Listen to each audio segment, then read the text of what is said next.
I'd like to start today's episode off on a very serious note. It is May 28th, 2021, and 5 years ago, there was a very serious moment that kicked off all of this conflict, all of the fighting, and all of the hatred. Something that happened in this country that just tore people apart at their core. It's the killing of Harambe. 5 years ago today. I just posted about that. They took our boy. And from that, everyone just erupted in rage. No one could understand. The pain, the grief was so intense that we've been fighting ever since. R.I.P. Harambe. I missed Harambe. I miss. You know when you're a kid. You know when you're a kid. Sometimes you're in elementary school or grade school, and like you miss a day, and then it just happens to be a crucial day. Yep. And 5 years ago today, you're like sitting. I have no idea. Eating a burrito. Yeah, I was unplugged from this, and then everybody's talking about Harambe. And if you can explain to me in 2 or 3 sentences, Harambe. They killed a gorilla. Who? The zoo. He had a little boy, fell in. Yeah. And he was like dragging him, so they shot and killed him. Oof. Yeah. So and so it became a meme. Harambe was the young. There's the gorilla. He's gorilla. The gorilla. Okay. Yeah. So they shot the gorilla to save the little boy. Got it. And everyone was like, it became a meme. They took our boy, Harambe, and it's been 5 years. Everybody. Elon Musk produced a song about it. It's true. Highly recommend. Very true. Checking that one out. No, I do feel bad about this gorilla being killed. It's still sad, but it's a meme. So hey, everybody, thanks for hanging out. It was not really a serious opening, but I wonder if people are genuinely offended by like, don't you dare insult the memory of Harambe. Whose fault was it? Was it the gorilla or the little boy? The little boy fell in. A human falls in a gorilla cage. The gorilla mauls the human. They kill the gorilla. Whose fault was it? If this would happen today, wouldn't you see an expose of the little boy? I mean, wouldn't the media try to destroy this kid's life? Yeah, I guess. His parents, everything. Yeah, cancel. This unarmed gorilla was killed by the authorities. Right. I mean, do we know anything about the kid? Yeah. Yeah, what was the kid doing? Was there even a kid? Was the kid like skulking around, looking all like peacocking? He was trying to steal, from Harambe's house. He's only 3. Harambe was just defending himself. Oh, the kid was 3. Yeah. He's yeah. little. Oh, okay. Yeah. So he doesn't even remember. Yeah. Can't blame the kid. It's a tough story. Okay. But let's get into this serious story. This one's risky. It gave me pause looking at this news because I'm like, well, YouTube might absolutely ban us. We've got reporting out that there's a study suggesting, or flat out saying, that the COVID was made by China, made by them, and that after the lab leak, they panicked and retro-engineered it to try and make it seem like it was naturally occurring. Now, the only reason this is being reported by the Daily Mail, it's like a front page story. Maybe it's not true. Of course, this is a NewsGuard certified source, so I'm not going to ignore a breaking story, even if YouTube punishes us for it. But the other thing is, Fauci himself said that he wasn't convinced it was naturally occurring. If it's not naturally occurring, then what does that mean? If it emerged next to the Wuhan lab, Fauci is the one who opened the door for this conversation. So be it. We need to talk about it. And we'll talk about a bunch of stuff. It's Friday. We take things easy. We chill pretty much on Friday. And we're being joined today by national security analyst, author David Reaboi. How's it going, man? You want to introduce yourself real quick? Sure. I tweet at davereaboi.com. I at Dave Reaboi. I have a website at davereaboi.com where I've got writing. I write about music. I write about politics, international affairs. And the collapse of this country. And the collapse of the country. Because this is, we're in a civilizational crisis period, and, that's on the menu. I have this book called Qatar's Shadow War that I wrote, which is available on the site or on Amazon or wherever. Very cool. Cool. We'll talk about it. And yeah, we can talk about it. Right on. Great to be here. This guy Ian is sitting here. What up, homie? He is. Yeah. Okay. What's going on with Ian's camera? I don't know. What do I look giving like? me static. You look like yesterday. Give me the skinny. You look just like you did yesterday, which is actually an issue because I'm pretty sure something's going on with your camera. You're Table of the frozen. Elements. What's up? Yeah, we can't see you at all. What is happening, Tim? Ian's camera's just frozen. I tried to fix on a it still twice. of him. I've been running around the studio like a crazy person. I do you think you. think? Let me try. Let's see if Tim can magically fix it. Anyway, I'm also here in the Friday. corner. Yeah, we're chilling. I'll tell you a little story. Oh boy. There was a frog, and he was having a hard time in the woods, so he ended up meeting this other frog. and the two of them went off, and they you got to figure it It's out. still frozen. Yeah, it's just frozen. WTF, Ian. Well, Your magnetic force is too much. I'll listen for a while, and Oh, sorry. You want to switch chairs? yeah, sure. Actually, yeah, that could work. All right, we're going to wing it, guys. It's Friday. All Is right. the other camera on? I'll turn it on. It's funny because like you hear Ian talking, and there's just like a still of him, just like in a weird face. Let's see if this works. Well, I do have news. We have upgrades coming, so that computer we ordered months ago is finally getting put together, and hopefully we'll get it. And you know, All right, let's rebuild. see. Let's see if we We're can gonna be- see Ian. Can we see Ian? There Hey, he look. is. Yes. Okay. Is your microphone working? There no, we it's go. not working. It's Wait, on. it is? Yeah, we're good. How's We're the good. balance? Looking good. Can we Yeah, I hear can't It's a anything? hear. little low. It's a Can you little hear low. anything at all? All right, let me turn him up a bit. Some juice in the headset. Oh, There we there it go. is. How's that? Beautiful. How we What's up? looking? Hello, everyone. Oh my gosh, we'll get there Good to eventually. see you. Good to be here. Oh, all right. Yeah, Ian is here. It's gonna get this plasma ball charged. And, Cool. You got to plug it in. can rock We, and we, roll. so for those that are wondering, we've had a ton of lingering issues after the power went out. So we had a really bad storm, knocked all the power out, and then everything kind of got frazzled.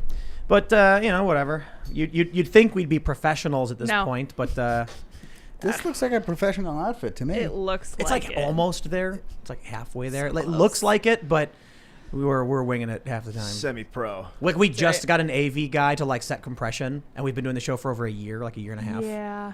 Everyone's like, the sound is bad. It's like, we'll figure it out. We'll get there. It's Can you fine. turn my It's headset fine. Yeah, I little sure bit? can. I can turn you up, yeah. All right, everybody. Hey, How's that, Ian? before we get started, Nothing yet. go to timcast.com, sign up, become a member, and you'll get access to exclusive content in our members-only area. We were hanging out with Lauren Chen yesterday. Look at that. We got Jack Murphy. We got Lauren Chen. You guys both love them both. And we were talking about the Black Lives Matter founder quitting.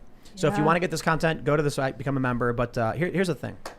When you're a member, you're helping support our work, and that money goes into hiring more people. We're a couple weeks out from bringing on our own newsroom, hiring journalists, we're taking pitches for movies, for shows. We're going to be doing a whole bunch of stuff and building up this big network. It takes time, though, because we got to hire a lot of people, and quality control, man, is very difficult. But I'll tell you what, if you really, really like what we do, and you think what we say is important, whether we're right or wrong, if you agree with the conversation at least, and if you really agree with the message, share this video, share this podcast. We don't have a big marketing department like, CNN, but they get hundreds of millions of views per month because the system is rigged. YouTube will put them on the front page. Everybody hates it, but they do it. And then people share that stuff. So we got to push back. That's how you do it. But, you can buy people's books. You can buy books from people like Dave Reaboi, the Cutter's Shadow War, or, books from people like Michael Malice or Michael Knowles. You just got to be active. You got to throw some skin in the game. But let's talk about the story that's going to get us in trouble. Here we go. Exclusive from the Daily Mail. They say COVID-19, quote, has no credible natural ancestor and was created by Chinese scientists who then tried to cover their tracks with, quote, retro engineering to make it seem like it naturally arose from bats. Explosive new study claims. They say the study researchers found unique fingerprints in COVID-19 samples they say could only have arisen from manipulation in a laboratory. Now, I will stress, we've already heard this last year. And you had that one guy, Luke, I can't remember his name. He's a famous virologist, won the Nobel Peace Prize, said the same thing. They called him a crackpot. They called him a conspiracy theorist. We've heard similar things before. We're hearing it again. And the weirdest thing right now is there's a bunch of journalists that are like, there's no evidence lab leak is real. There's all the evidence that it was natural, zoologic, transfer or whatever.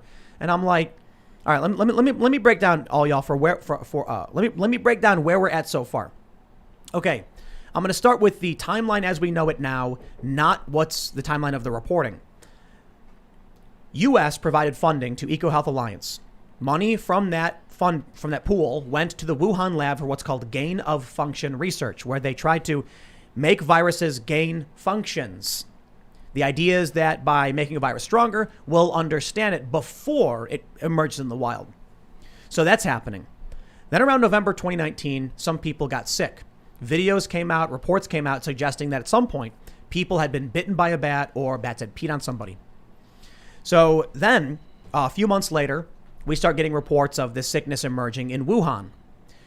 It starts spreading, and then we start getting speculation that it's from the wet market across the street from the Wuhan lab. already people were asking questions. Could it have emerged? And, I said often, look, it's a bat coronavirus. People in a wet market it's unsanitary. Actually, I would argue that makes more sense simply because a biolab still has security. A wet market doesn't. So if you told me to put $100 down, I'd be like, the place with no security. Why would I bet on the place with security? But then when you factor in the fact that they were doing gain of function research on bat coronaviruses, when you factor in that people were getting sick, everything starts to line up. Now we got Fauci himself saying he's not convinced it occurred naturally, and then we get the story. They go on to say, Daily Mail exclusively obtained a 22-page paper authored by the British professor Angus Dalgleish and Norwegian scientist Dr. Birger Sorensen, set to be published in the Quarterly Review of Biophysics Discovery. The studies show that there's evidence to suggest Chinese scientists created the virus while working on a gain-of-function project at the Wuhan lab. Gain-of-function research, which was temporarily outlawed in the U.S., involves altering naturally occurring viruses to make them more infectious in order to study their potential effects on humans. According to the paper, Chinese scientists took a natural coronavirus backbone found in Chinese cave bats and spliced onto it a new spike, turning it into the deadly and highly transmissible COVID-19. The researchers who concluded that COVID-19 has no credible natural ancestor also believe scientists reverse engineered versions of the virus to cover up their tracks. Quote, "We think that there have been retro-engineered viruses created," Dalgleish told DailyMail.com. "They've changed the virus, then tried to make out it was a sequence years ago." The study also points to deliberate destruction, concealment, or contamination of data in Chinese labs and notes that scientists who wish to share their findings haven't been able to do so or have disappeared. Now that's where it gets a little weird. I'd like to read about that because it sounded a bit conspiratorial. Until recently, most experts have staunchly denied the origins of the virus were anything other than natural infection leaping from animals to human. Earlier this week, Dr. Anthony Fauci defended U.S. funding of the Wuhan Institute of Virology, saying the $600,000 grant was not approved for gain-of-function research. And I also want to make sure we absolutely stress Fauci bombshell, as reported by thehill.com, not convinced COVID-19 developed naturally outside Wuhan lab. Just take that quote from Fauci. All right, we're gonna sit here and we're gonna say, I don't know about this study. Maybe the study's not true. I don't know. All right, YouTube's banned people for less, but Fauci said he's not convinced it developed naturally outside the lab. If the first reported cases were from outside the lab, but it didn't develop naturally outside the lab, then it stands to reason the lab leak hypothesis is true and it was manufactured in the lab. Or unless Fauci's wrong again. it developed naturally in the lab. How does it develop naturally in a lab? I don't know. But That is an option. That's Like the the logic follows that the that could also be moment- a possibility. The moment they put the virus in the lab, let's say they found the virus in a bat, and they put the bat in the lab, and they put the bat in a box, and then the virus mutates. That's lab engineered. They change the conditions of the bat. That's the bare minimum for me, I suppose. Look, this is a tremendous, horrible slander of the wet market community. I mean, it is. No, And I mean, imagine the guy who owns that wet market. is it one guy? Man, is it one guy? I don't know. Maybe he's the one guy who subleases to all the other wet marketeers. Did you see that New York Times reporter who said that Lab Leak was racist? Sure. Of course. Well, no. I mean, what's more racist, Lab Leak or wet market? Exactly. So that's what's funny. The reporter for the New York Times who's covering COVID tweeted that one day we'll stop talking about Lab Leak and discuss the racist origins or whatever. And then people were like, the wet market is more racist. You know, like the lab is plausible in that labs have accidents. Could happen But anywhere. then to Right. accuse the Chinese people of having these filthy, disease-ridden Right. markets is well, like... it's because we eat bats. I mean, yeah, that's not But did they nice. really? I thought that was like an urban legend. Or like a myth that they were eating bats. Like people were saying bat soup, and then I guess... Yeah. What are you selling live bats for at a wet market? Were if they you're actually not gonna selling eat bats? it? I don't know. I mean, this is all coming from media reports and all that nonsense that came out initially. We heard about the wet market, we heard about the bats, and people joking about bat soup and all this stuff, and of course then the media backlash. Oh my God, all this is racist. Yep. Of So course. don't talk about it. It's all racist. It's the weirdest thing. And I guess it's because they hated Trump, and Trump suggested it, so then all of a sudden they had to... I think it's a combination of that. Trump says something, they must say the opposite. But I also think that politically they saw it as a way to go after Trump. If this Sure. was a natural phenomenon, it's Trump's fault, and then they can use that to get Trump out. Think about this though. We have an idea that the media is getting less powerful as alternative media rises. I thought that for a couple of years. I thought that it was declining in power, and what COVID showed me was that these guys are still insanely powerful. I mean, think about this. We have the biggest story in the world. Everyone is hysterical, afraid of this virus, and yet we're like a year on, and we're only now starting to think, hey, how did this thing happen? I mean, Yeah, right. In what world is that? 9/11 happens immediately, as soon as the rubble is cleared. No, not even. You know, the I was in New York. The sky is full of clouds. It's like, all right, who did it? Right. How'd this happen? Who did it? And for this, we go a year and nothing. And it's not just the media, though. Clearly, the media is a component of an establishment power. That's they either because they are pressured by each other, they're scared of being ostracized. CNN says something, YouTube says that's the truth. We decided. If CNN says it, it's true. And so you go on YouTube and you make some claims about the election, they'll ban you. You make some claims about COVID, they'll ban you. But for 4 years, the media could go on YouTube and make the most outrageous, nonsensical claims about Donald Trump, and it was totally acceptable. Sure. So yeah, I'll tell you this. I've made the point that social media has empowered the individual, but like I stated in the opening when I was doing the promo spot, CNN gets hundreds of millions of views on YouTube. Why? Because YouTube guarantees that if you search for news, they will send you CNN. It's not just that they've decided CNN is the truth. They've decided it's the only thing you're allowed to watch. So how do we combat that? People just got to keep talking as much as you can, I guess. And it's even worse than that, because you've got an entire industry now that has developed let's say the so-called disinformation industry, which is really just a mutation of the old countering violent extremism industry during the war on terror. It's basically the same people. Oh, and yeah, they've retooled themselves, and they've created metrics and all kinds of justifications for saying, no, CNN is authoritative, but Tim Pool is not disinformation. Well, so Google told me I could become authoritative if I chose to do it. There's a process you go through. You have to fill out forms and then submit something, and then they put you on their authoritative list. So it's possible. The challenge is that it's an obvious institutional bias. So I do believe YouTube likes me more than other channels. Well, I sure, do, because you get a lot of views. maybe, but I certainly think that there are smaller channels that are still decently sized that have gotten strikes for saying similar things to me. And, we're running a risk here just simply talking about the story because YouTube, they go nuts. I mean, Crowder cited the CDC data and they nuked him. Right. So. Well, I mean, I also think that you've created such a nice, serious infrastructure around the show with the house and the equipment and the team and everything. I mean, that I think that for YouTube and some of these, let's just say for YouTube, they look at this and they say, this is a story that we want told. Right. We want someone like Tim Pool to be able to make a living and to thrive on this platform. Makes sense. Yeah, it's not because if you get you get yanked and you get banned, that's a big story. Right. And it's bad for business. It's bad for business. YouTube is a very dangerous place to run a business. Facebook is a very dangerous place to run a business. And actually YouTube did a survey. They sent me this. Everybody got it probably if you're a YouTuber. And it's like, fill out our survey, and it asked me questions about what platforms I use. And I'm like, I use Twitter, Instagram, TikTok, whatever. And then it's like, how do you feel about them? How confident are you? And I'm just like, oh, not at all. Like Twitter, like, do you feel safe using that? No way. No. Do you think they have your best interest? Absolutely not. And then for YouTube, I'm like, YouTube is definitely not a safe place for a business.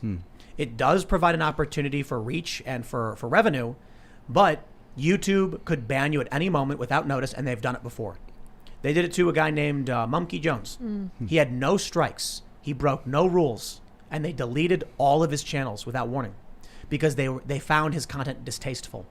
That was it. He broke no rules. He just made it was black comedy, and they didn't like it. I'll leave it there. It's spicy comedy, Edgy. but it wasn't racist. It was just Right. it was like the edge of edgy, and they deleted his channel outright. So this is the world we live in right now, where of course YouTube wants people to believe you can be a creator so long as you follow these rigid guidelines we don't explain to you. I mean, That will change at any moment. right. We just learned this is really interesting from Project Veritas too. I don't know if you saw this, where they had the whistleblower come out, and they say that publicly Facebook's guidelines are very vague. Internally, they're extremely well defined. And they do that so that way when they ban someone, they can, this rule is violated for this reason, and they can just make it whatever they want. Right. So, I mean, Twitter's the same. Twitter operates exactly the same way. I was, a few years ago, I was in a back and forth at length with some Twitter folks. Folks who work at the company whose job it was, they saw, hey, you know what, let's reach out to conservatives who are, who have a platform online. And I went at them and I said, look, you're shadow banning. You're doing all of these things. You're throttling the amount of views that people will get, that viewers will get. And they denied all of this, but they admitted to having, I think, some 300 different metrics or types of metrics that will decide who you are based on behaviors. Right. So that they can look you in the eye and they say, we do not ban conservatives. It is the stupidest lie. And the issue, I guess, is I don't know why any conservative would believe them, and I don't know why any conservative would argue with them. I've argued with them, but we know they're lying. They know we know they're lying, and they know we know they know they're lying. They know we know they know we know they're lying. Yes. Yeah, I wrote a piece about it at the Federalist, I think in 2018, describing this whole back and forth, and I told them, my Twitter hasn't grown more than, I don't know, 200, 300 in the last 9 months. It's obvious that something is going on because of how exponential growth works. Right. And the guy looked at me and said, maybe your tweets just aren't so good. We can offer you a class on how to tweet better. Wow. Oh, yeah. I mean, the chutzpah. Right. Yeah. And this guy had 400 followers or something, and he's talking to me, and it's like, I mean, it's so obvious that the finger is on the scale. It's so obvious that this is going on. It's not even debatable. But of course, you've got, we went through 4 years of Donald Trump, where I knew this was a problem in January of 2017. I mean, I'm not special. A lot of people saw that this was an issue, and nothing was done. The Republicans didn't do anything about it when they had the power to do it. Nothing. And they're not going to now. We get hearing after hearing after hearing. They don't do anything. Oh, at the federal level, absolutely not. At the federal level, all these guys. So DeSantis. So I was there at the bill signing. I was there at the bill signing, and it was great. The room was electric, because everybody knows what is up here. Everybody knows. It used to be that it's like, okay, Milo, Alex Jones, these people who, you'd never meet in a million years, but they got banned. But now it's grandma getting banned. Yeah, it's people who are just saying, learn to code, making jokes. Right. Now, here's what gets crazy. You ready for this one? Tech groups sue DeSantis I knew over social media bill. Knew it. I thought someone in Florida was going to file a lawsuit against the big tech companies immediately. Instead, it's the other way around. You get a few minutes, a few days, and whoever strikes first. It's basically when, if two countries are going to go to war, one of them gets to declare the war and invade. And if you wait, the other one's going to invade you, so you invade first. Let's see what we got here. They say 2 technology groups on Thursday filed a lawsuit in Tallahassee federal court challenging a controversial bill that Governor DeSantis said is aimed at cracking down on social media censorship. But opponents argue it's an unconstitutional infringement of free speech. That's factually not true. It's not. Well, it's the free speech of the corporation. Right. Yeah. But the issue is, so we've had an interesting conversation about this. The New York Times, for instance, if they take an article from you and publish it, it's their speech. What happens if you write the article, submit it through a submissions portal, and then they publish it? That's actually your speech, even though they chose to publish through a submission portal. Does that make sense? No. And that's the way it works right now. So no, this does not actually stop the corporation's free speech. No, of course. I mean, I agree with you, but that's the argument that they're making. It's a fake argument. It's a fake argument, but all of this is good. It's got to go through the courts. It's got to be fought. Frankly, the thing that needs to happen right now is, you've got to get some conservative donors putting some money into fighting this in a public way. Let's get some C4s. Let's get people out there pushing this. Everybody knows I think that a this is a C3 could do huge this. issue. A 501c3 could handle this. Sure. It's not political. Sure. Just going after censorship in general is a tax deductible cause. Yeah, and supporting some of this pushback. Even if DeSantis will, because it's as you know, it's not just one thing on one issue. He's doing the riot stuff. He's doing other stuff. They're going to take him to court for over everything. Yep. And it seems, sadly, I loved Ron DeSantis. I think Florida's the best state in the union right now, but unfortunately, we're alone, and this has got to change.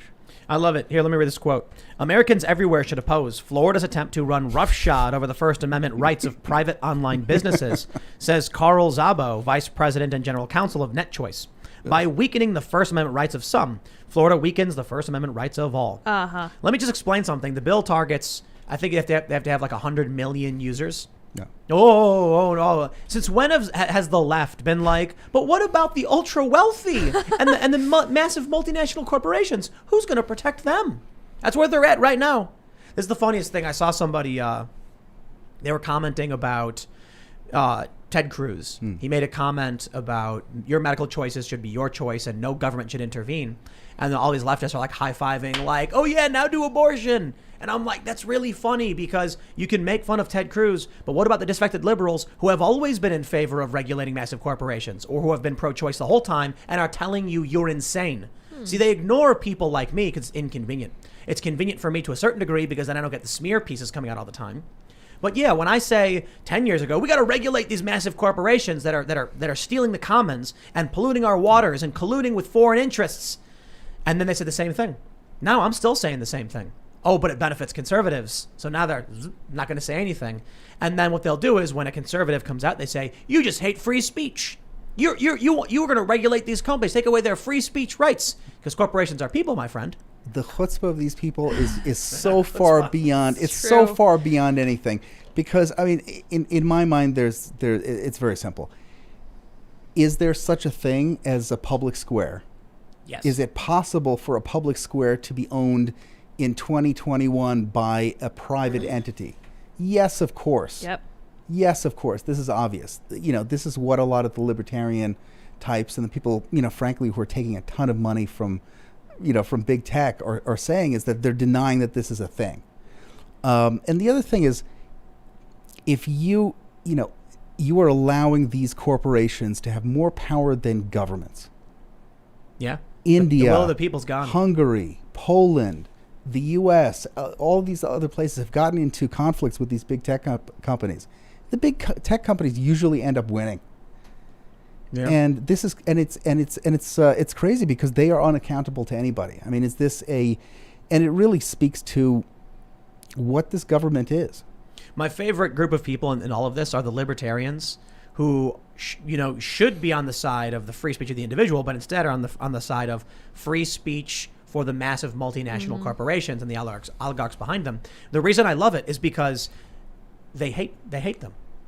Mark Zuckerberg, Facebook, they hate libertarians. They despise them. They ban them and shut them down.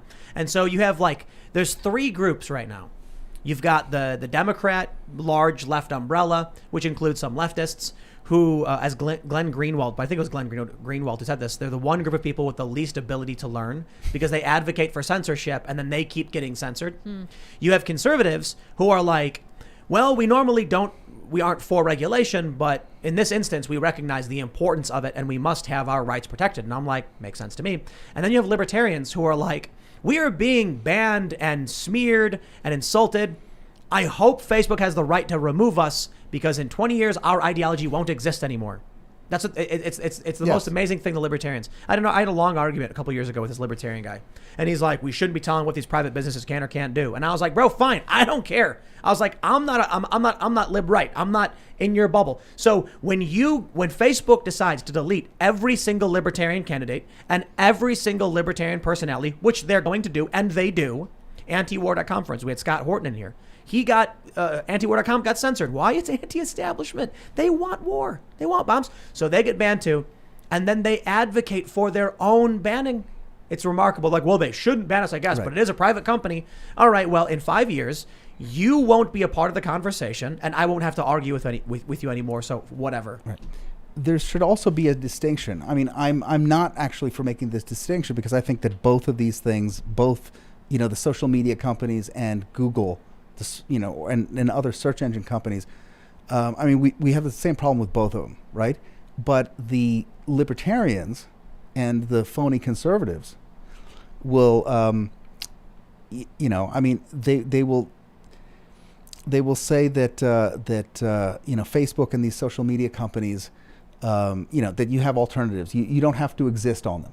Right. But as far as the search engine goes, I mean, Google is really the institutional memory of Western civilization at this point. And you take something out of the search engine, and it's gone. I often see stories pop up from the Gateway Pundit. Yeah. And not a big fan of using them for the most part. They have some credibility for some writers.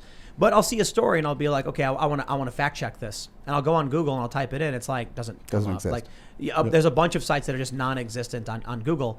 Andrew Yang put it really well when he was talking about antitrust not being the right answer. There needs to be something else, when he said, how many of you want to use Bing? And everyone like laughs. He's like, exactly. Right. Nobody's going to use Bing.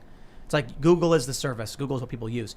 But DuckDuckGo is moving in, and it's an opportunity to use something. The problem is we're trying to market, right? That's the thing. I invent, look at this. I got a bottle of water, and I want to get this bottle of water to as many people as possible. So you go where the people are. Facebook and Google have bought up the largest spaces, and they're now privately owned public spaces. Do you know what a POPs is in New York, a privately owned public space? No. So this is what happened with Occupy Wall Street, Zuccotti. Where they had the protest was privately owned, but because it was open to the public, they couldn't evict the protesters. They were allowed to protest there. So I try explaining this to people. I'm like, okay, check it out. So the ultra rich people like Deutsche Bank or whatever, they have these privately owned public spaces, and the courts ruled that you can privately own them, but as long as you welcome the public in, you can't shut down First Amendment activity. So Occupy Wall Street was allowed to stay so long as they What's the benefit of owning them then? So they buy property for the property value, but then what do you do with it? They turn it into a public space and just let it be a park or something. There's probably some write-off there somewhere, some city benefit. I'm sure there's some write-off there. But regardless, I don't know exactly, other than if you're open to the public, then First Amendment rights apply to you, not to them. Right. And so now you have Twitter. It is a public space, a public forum. It's already been ruled a public forum in the past, although that did get overturned by the Supreme Court. People go there to speak. A private corporation owns it. They should not have the right to shut down the speech of an individual. If we're to operate under the assumption that this is a violation of Twitter's free speech rights, then you're suggesting that Twitter is speaking for us? Like when I tweet with my face next to my words, you're saying Twitter is being compelled to speak? No, it isn't. It's a utility. It's a platform. Everyone knows Twitter didn't say that. So what's the excuse? That's it. It's just a lie because they know. Right now, the Democrats are like, look, these people who run these companies are on our side, so we'll just agree with them. Conservatives, they're getting wiped out, and I think that was a huge contributing factor to Trump losing in 2020. I'm finding it's a very different situation to walk into one of their buildings and start saying what you think and then getting arrested or taken out by their private security. That's fine. Private building. Yeah, it's a private building. But when you use a service online, it's not a private building anymore. So their right to censor you and stop you seems to end at the door of their headquarters or of their owned property. So that's kind of the way I'm looking at it. You know, if you set up your business in Walmart can shut you down at will. But if you have a business on YouTube, you're not in YouTube's building anymore. You're not on their property. The big problem, I think, is, for one, people need to sue more. Conservatives should have been suing. And you know what really annoys me is I hear from all these conservative lawyers, you can't because you're going to lose because of this precedent. I don't care. Just sue. Sue. James O'Keefe. Look at that guy. Yes. He's like, fires the missiles. And he just goes for it. And then he actually ends up winning, defeating a motion to dismiss in the New York Times case. Everyone said it can't be done until he did it. Too many people aren't pushing back. They're getting censored. They don't sue. A lot of people sue and they lose, but good for them for at least trying. Set precedent. Get better arguments. Right.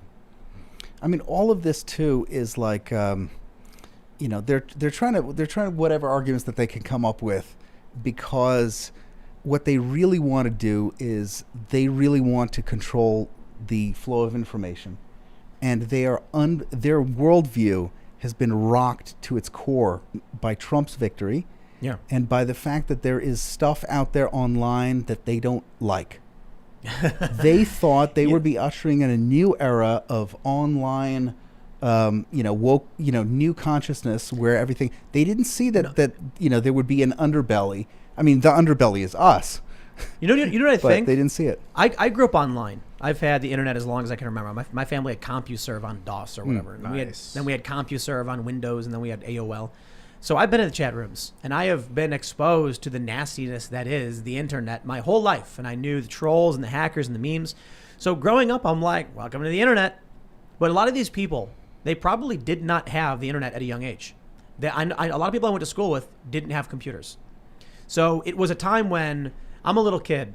I have a Windows 3.1 machine. Not everybody had a computer in their house. They weren't using AOL. Not only that, if the parents were, they're not letting their kids go in a chat room and see nasty adult stuff. So what happens is these millennials, they grow up, and it's not until their teens they actually get on the internet. And they're in more safe environments with more restrictions. Now they're adults, and they're, oh no, people are saying mean things online. How can this be? And interestingly, Mark Zuckerberg and Jack Dorsey have decided to side with that faction. Why? It's really simple. Take a conservative, take a liberal, put them in a room, and then yell a curse word. Guess who's going to care? Guess who's going to scream? Yeah, Right. yeah. And so if you're running a business and you're selling donuts, and then you have a conservative and a liberal there, and one of your employees stubs his toe and screams, F, guess which one's going to complain?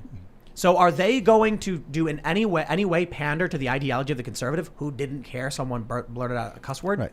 Or are they going to go to the Karen and be like... But that's 1.0. I think what you're describing is kind of 1.0. At 2.0, where we're at, or whatever number we're at, you've got 80% of the company, let's say from middle management on down, that is totally woke, that is going to revolt if you don't do anything Exactly. about it. So, so if you're running the company, I mean, I know people who, or have heard of people who, feel like they're not in control of their own company. That's kind of sad. It is kind of sad. It's, once you let it grow to be too big, and you know what? Don't hire woke. Don't hire woke. Don't hire woke. If you're hiring woke, then you don't know the game. Never get investors. Don't take investments if you don't need them. Right. Don't take investments, man. So you look at like the Intercept with Glenn Greenwald. Get woke, go broke. Yep. Glenn Greenwald had to resign from his own company. He had no control over it. He created a monster, and now it's just rampaging around. It's a bummer. I mean, good for him for speaking out against it, but he made this machine. Of course. He has no control over it. And they won. I mean, he's doing great work outside of that And they've got his funding. that organization. But yeah, right. Man, I mean, how many years did he spend? How many years did he spend putting his credibility on the line, asking for the money? The Intercept right now is a skin suit with some kind of skinwalker inside of it. And it's like, it's like like the Men in Black Edgar thing. from Men in Black. Yeah. You know that, when Yeah. the bug alien is in the Edgar suit. Social justice. That's what it is. The New York Times is the same way. It just keeps happening. And and look, I mean, they're like digital Hessians for Antifa too, because they will go and they'll serve the purpose of marking the target. Well, what a pessimistic Friday night. Yeah. Oh, we can keep going. I wanted to talk. but Yes. We mentioned earlier that we were talking about that gain of function. This is a little going back to what we were talking about earlier. That you'd said in that story that the U.S. made it illegal to do gain of function research. Is that right? It was temporarily outlawed. Oh, so it's legal again. No, I think they shut it down recently. But so then they were paying a company to fund it in China instead. No, the money a grant was given to EcoHealth, and then EcoHealth gave the money to Wuhan. So it's like we didn't, not our business. Where Someone else did are they it. doing Okay, gain of thanks. function research that we're paying Probably for? everywhere. But we're not paying for it. We're paying someone else to pay for it for us with our money. Right. As if, the other countries in the world can't also pay for this. Yeah. I mean, imagine how much of this stuff is going on at all times right now in any number of labs around the world. Probably a lot. It's probably creepy. Like, I'm sure it's a lot worse than we realize, though. You have this one lab in Wuhan where they're doing this research. Imagine what the U.S. government has under lock. Area 51. If they're going to be providing funding to different labs in other countries, imagine what they do when they actually have their hands on the project. You know what I mean? When I heard about the story immediately, I thought maybe this is like a CIA black site type of thing. Yeah. Where they say, you know what, the really sketchy stuff, we're going to put it abroad. Yeah. We'll underwrite it. That makes sense. We'll put it abroad, the really sketchy stuff. But it's exactly the opposite. When you're dealing with sensitive things like this, it's not like, it's not like a CIA black site in Egypt where, a jihadi guy is getting his balls chopped off. Something's happening. Sure, yeah. Something's happening. But like, there's limited fallout from that compared to a Wuhan virus. Play dangerous games, man. Win dangerous prizes. Yep. Yeah. Hey, David, can we talk about your book for a minute? Sure. A minute? I'll hold it up. Yeah, this is about Qatar. You said that there was a shadow. What's it called exactly? It's Qatar's shadow war, the Islamist emirate, and its information operations in the United States. So the first thing I thought was this is an American shadow war in Qatar, but you were saying there's actually, how do you say it? A Qataris? What's the word? Qatari. Qatari. This is a Qatari shadow war, basically being waged upon the United States. Well, in the United States, for their, let's say, in the media and government of the United States, for Qatar's advantage and for the advantage of Islamism. Kind of really short story is Qatar is the state sponsor of the Muslim Brotherhood. Oh, wow. And they run Al Jazeera Plus. They run Al Jazeera that Plus. ultra woke network with billions of views on Facebook. And they run a lot of other stuff too. I mean, they run, Brookings. The oldest and biggest think tank in the world. Wow, yeah. They run Brookings. I mean, to the extent that it's very creatively, described. So they will be big donors into Brookings, the U.S., but then they have a franchise. So they have Brookings Doha, which is, owned by the royal family of Qatar. That's in Qatar, and that's a black box of funding. I mean, they don't have to tell us what how much money comes in there. So they use that brand as legitimacy. So what are they doing? Yeah. What are they doing to us? So I mean, basically, they're doing a couple things. I argue that the Arab Spring that happened in, let's say, late 2010 up until 2011 was a project of the Qataris through Al Jazeera and the Brotherhood to destabilize the Middle East. Really? Al Jazeera was, let's say, the primary mover of a lot of those protests. And not only that, it was, between Al Jazeera and Brookings and all the other assets that Qatar had in the United States, it was able to convince journalists and politicians and influencers of other types that, these governments in the Middle East that, have supported us and we've supported for all these years, we should not support, Mubarak. We should support, the revolution against him, let's say in Egypt. And the same thing in Libya. The Libya war was a total Al Jazeera Qatari production. I mean, Hillary Clinton really wanted that. Yes. What did she say, though? We came, we saw, he died. No, she said, look at this. She was in the front of the Senate, and she went on and on about how wonderful Al Jazeera coverage is. She said, her quote was, "That is real news." But was it because they were supporting what she wanted? Yes. So there was an alignment there. What I believe she wanted there was, and what the whole Obama crowd wanted with Libya was, they wanted to go in. They wanted an opportunity. They saw what was on Al Jazeera. They saw the whole Arab world lining up against Gaddafi, and they thought, okay, Bush is gone. We want to start a new leaf. We made the Cairo speech. We want to be good to Muslims. We want to do something to make the Muslim world like us. All they care about is getting rid of Gaddafi. We're going to get rid of Gaddafi. And, and we're going to show them that Destabilize the we're entire good. northern African region. Destabilized everything, right? Yeah. So all of the information for this came from Al Jazeera. It came from sort of Qatari influence operators. But I wonder if they yeah. were just doing what we want. They're just doing What's what Hillary Clinton and Obama, what they wanted in North Africa. I mean, especially when you look at Syria with the Qatar-Turkey pipeline. Sure, it would have been very beneficial to Qatar, but the U.S. wanted to run a pipeline up through Syria and Turkey into Europe to offset the monopoly coming from Gazprom through Ukraine. And Qatar was like, we'll make money doing it, I guess. So let's just say what they want. Say what America wants. America gives us stuff. We're going to make money in the deal. So report what's good for them. Yeah, I think it's. I think they're dumber than that. I honestly, I mean, they seem to be successful for somebody dumb. Yeah. I legit think that they're more ideological than that. I mean, it's a mix. Right? It's a mix. I mean, there's plenty of. I mean, the Libya thing is a great example because you've got Sidney Blumenthal, ready to make millions in there. There are a lot of shady stuff as far as politicians or people connected to politicians involved in that who are standing to make money off, let's say, post-war Libya. But still, regardless, there's a story that needs to be told in public. For anything to happen. You're talking about the Syria thing. Right. People need a public narrative. People needed a public narrative people just don't for care. Libya too. Regular Americans, man, it's maddening. When I try and have sit-down conversations, and they just don't care. And I'm like, you're giving your money and your vote to people who hate you and are destroying the planet. And they're like, Now, do you think they always didn't care? Yes.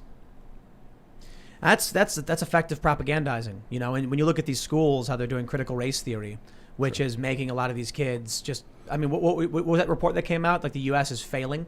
Fourth graders are proficiency in science like 20% or some ridiculously low number because they don't know anything. Critical race theory, deconstructivism, whatever you want to call it, what they're doing, deconstruction. These kids are going to be dumb as a box of rocks when they're older. Sure. And you're going to have a very, very loyal base of dumb people voting for whatever you tell them to vote for. What's the point of running a country? What's the point of anything they're doing? That's why I say they're extracting value from the system and watching it burn to the ground. Because if your kids are going to be dumb, when you die, you'll have dumb people running the country worse than the dumb people running it now. So I think we're screwed with that. They go for the kids. They teach them things like 2 + 2 = 5. You saw this stuff right on Twitter. Why would you teach a kid 2 + 2 = 5? So they're too stupid to build to construct like a doorknob.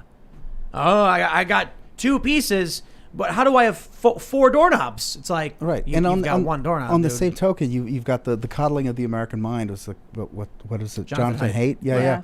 Who wrote that that this whole thing, all of wokeness could be understood to be a, like how do you make someone crazy? How do you make someone crazy? How do you make someone antisocial? Yep. How do you make someone unable to relate to, to others? And that's what they're doing. Yeah.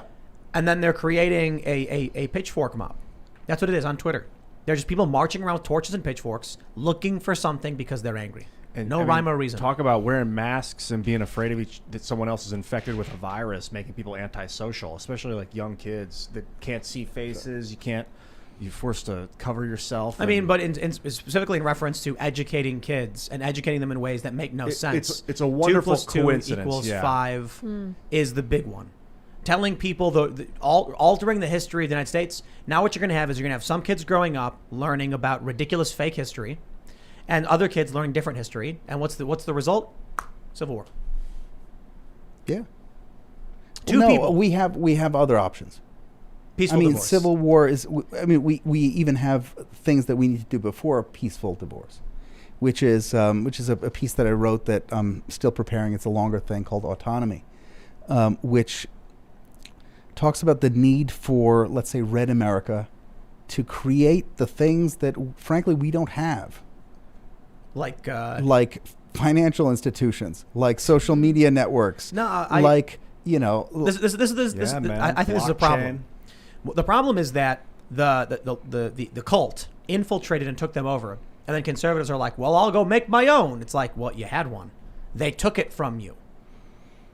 Well, they may have taken some businesses, but like they didn't. When people say, let's take back the culture, we never had the culture. The culture was always in the hands of the Federal Reserve, you know, organizations. No, it's in the hands of the left, not the Yeah. Federal Reserve. Well, right. That's the left. But no, I mean, I think we need autonomy. We need to be making our own things, and I mean, doing what you're doing. It's true. And here's what I think is going to happen.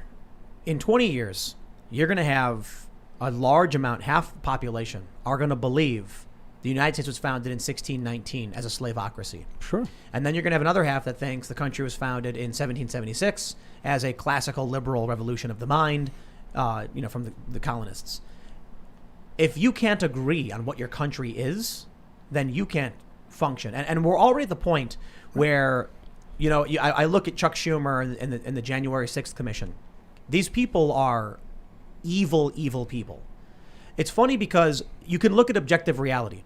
Look at all of the videos. I watched as many videos from January 6th as much as I could. And I can tell you that there were some people who were very violent. It was a riot. And there were some people that were let in by the police, and the police agreed to work with them. The police opened the door for many of these people. So how do I know it's more likely to be true that's the case? I watched all of the videos, and I've had the reporters who were there on the ground interviewed on this show. And what the Democrats are saying is psychotic. It is deception. It is lies. And the Democratic voters buy it all up without ever having looked at any of the evidence, without ever having watched anything. They are mindless drones, and they're advocating for fascism. And I mean it. And I mean, they've already put these things in place. I mean, they've already retooled. There's a great thread that I'll find. I'll sort of retweet it about all the things that the let's say the national security state, Homeland Security state, has done to address the January 6th issue, and it's a revolution. I mean, they're retooling everything from. They're flying Black Lives Matter flags at our embassies. Yeah, that's it. There is a cold civil war. It's been going on for years. I did not coin the phrase. It was a Princeton professor who did. He's a Democrat, and they won. Now it's the resistance. Most of the prominent, we'll call them belligerents in the traditional war sense, have been purged from the culture war. Sure. Alex Jones, Milo, John Laura F. Loomer. Kennedy, Martin Luther King. I mean, this has been going on for a long time, dude. This cold civil war. This country was co-opted in 1946. Talking specifically about what's going on right now. You're talking about modern day, I get it. A bunch of people have been banned and removed from the fight outright. What's left are moderate types that are like, I reject. And that's it. And we watch as the embassies fly the flag of a cult ideology. I think this has been going on for a long time. So you see it, I see it. What fascinates me now are the people who refuse to see it. And I just wrote a piece at the American Mind, which is a fantastic website, about sort of disengaging with these people on politics.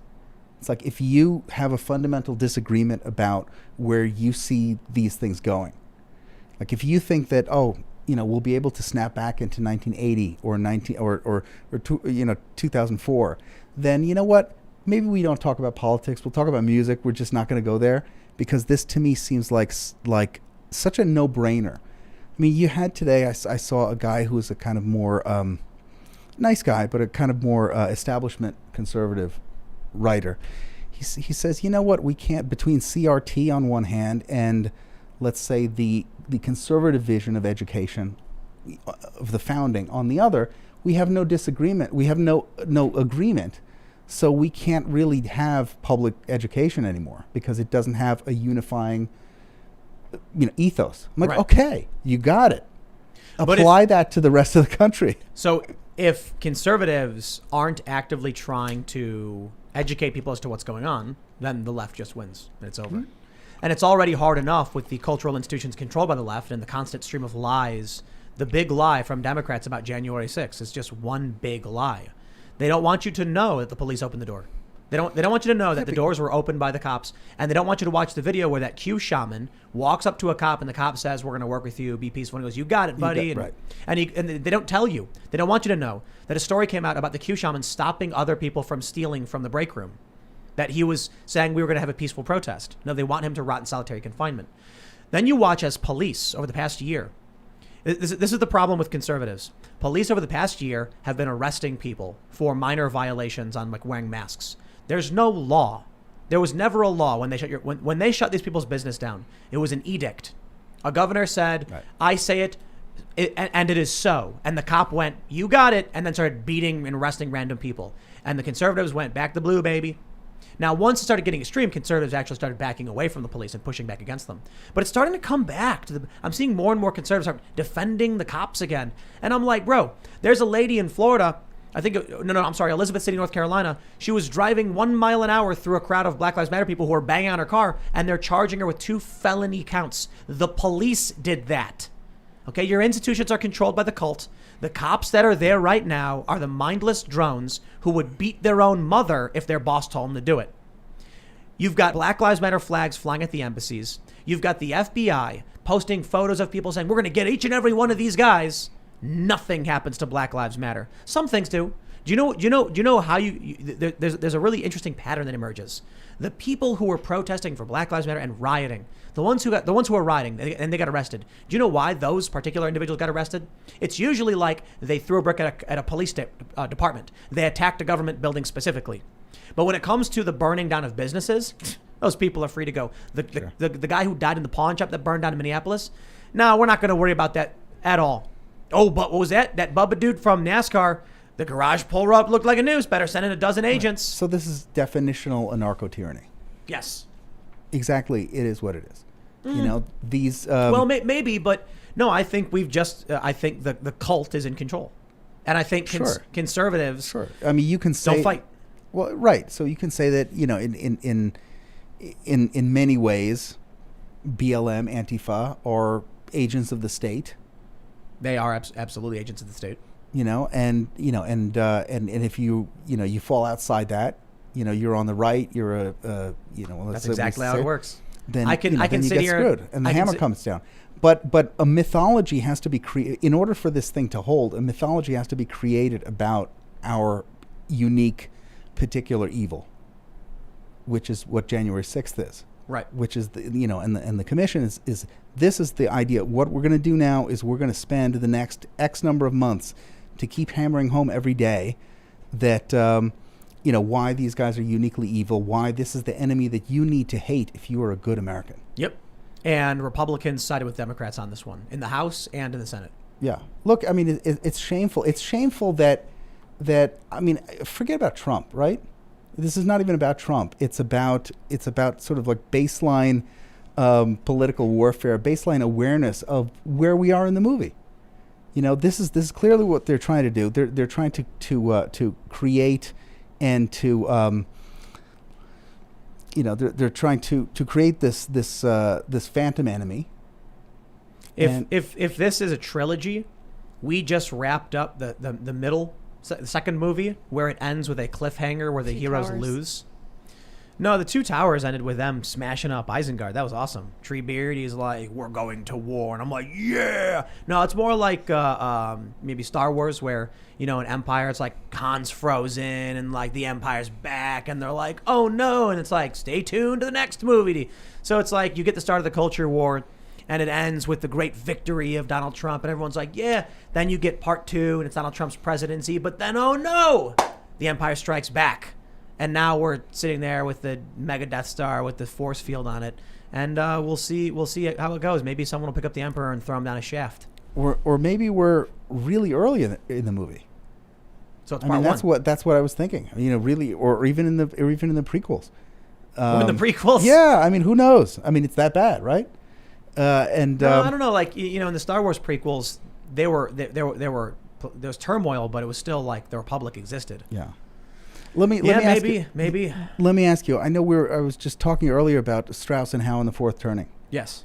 Do you know John Xenakis and Generational Dynamics? No, explain it. You need to get into this guy.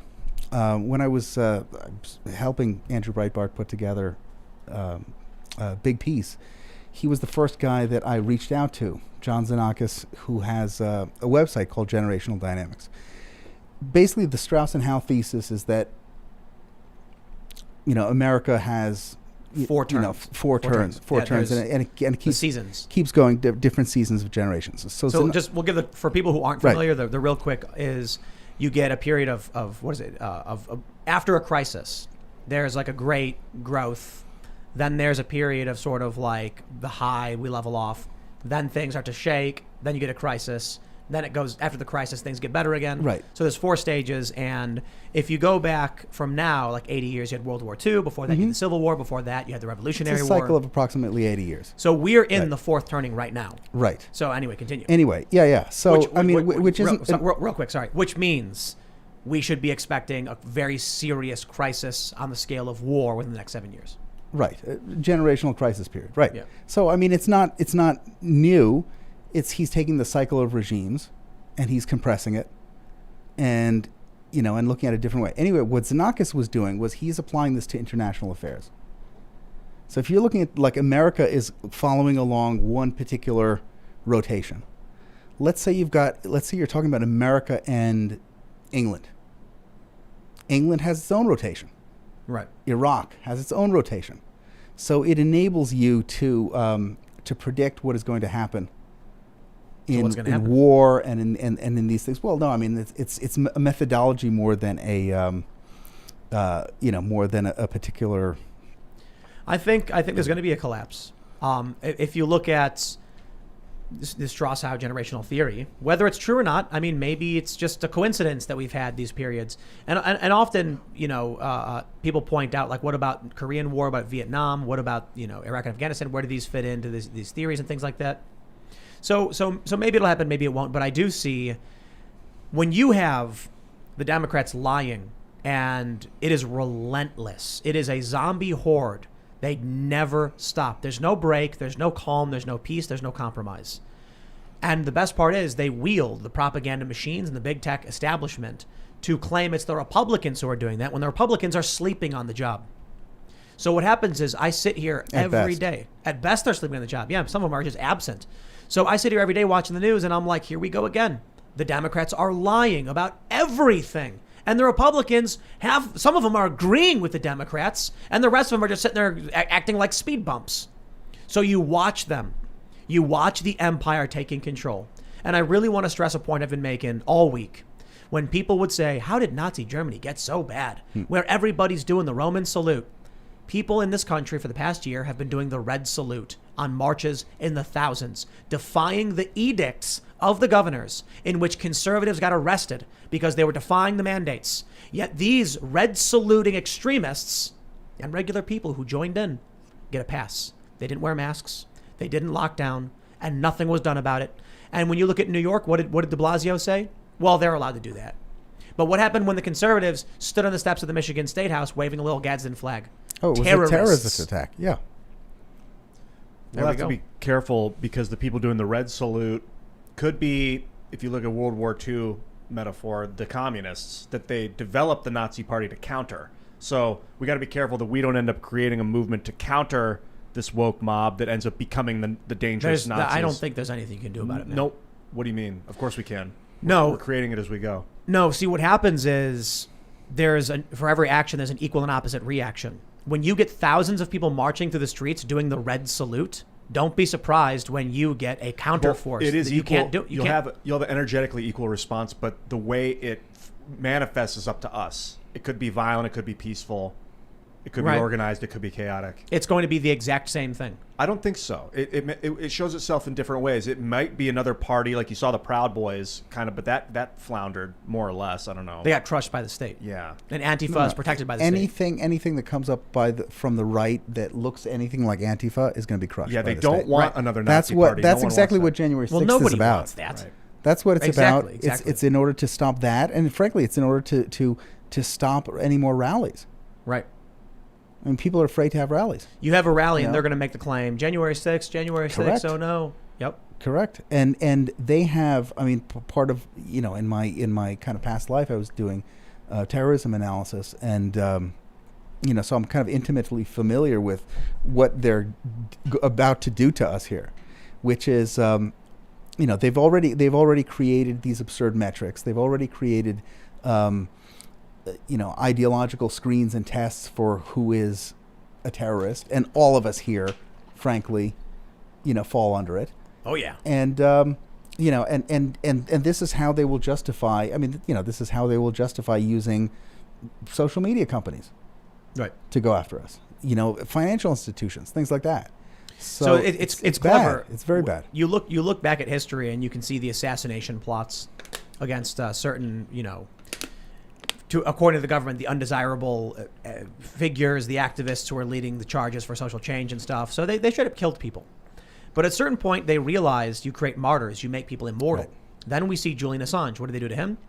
Character assassination. Keep him in a box. Character assassination. Destroy his legacy. Now, the left that used to love the man, hate the man, they despise him. He's a rapist. It's not true. Read the news. It's all clearly fake and made up. And then lock him in a box and let him slowly die, a slow and miserable death. Julian Assange did a bunch of really great work exposing a lot of the corruption. And so they figured out the best way to deal with him is to make sure he'll never be a martyr. Don't let him die. Let him slowly rot away and lose his mental faculties, and then accuse him of extremely heinous crimes so that people are scared to say they support him. And that's what's in store for everybody else. But it also means that there's not going to be trains. They're not going to round people up. That's not going to happen. What's going to happen is they're going to shut off your credit card, and then you're going to starve.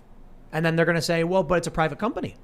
Oh, but, go use your U.S. dollars. Go buy, but the store doesn't take cash. Well, that's too bad. Maybe you shouldn't be a bigot. My friend just lost her PayPal. Why? She has no idea. Gone. Yep. She's public and on the right. It could be anything. Yeah.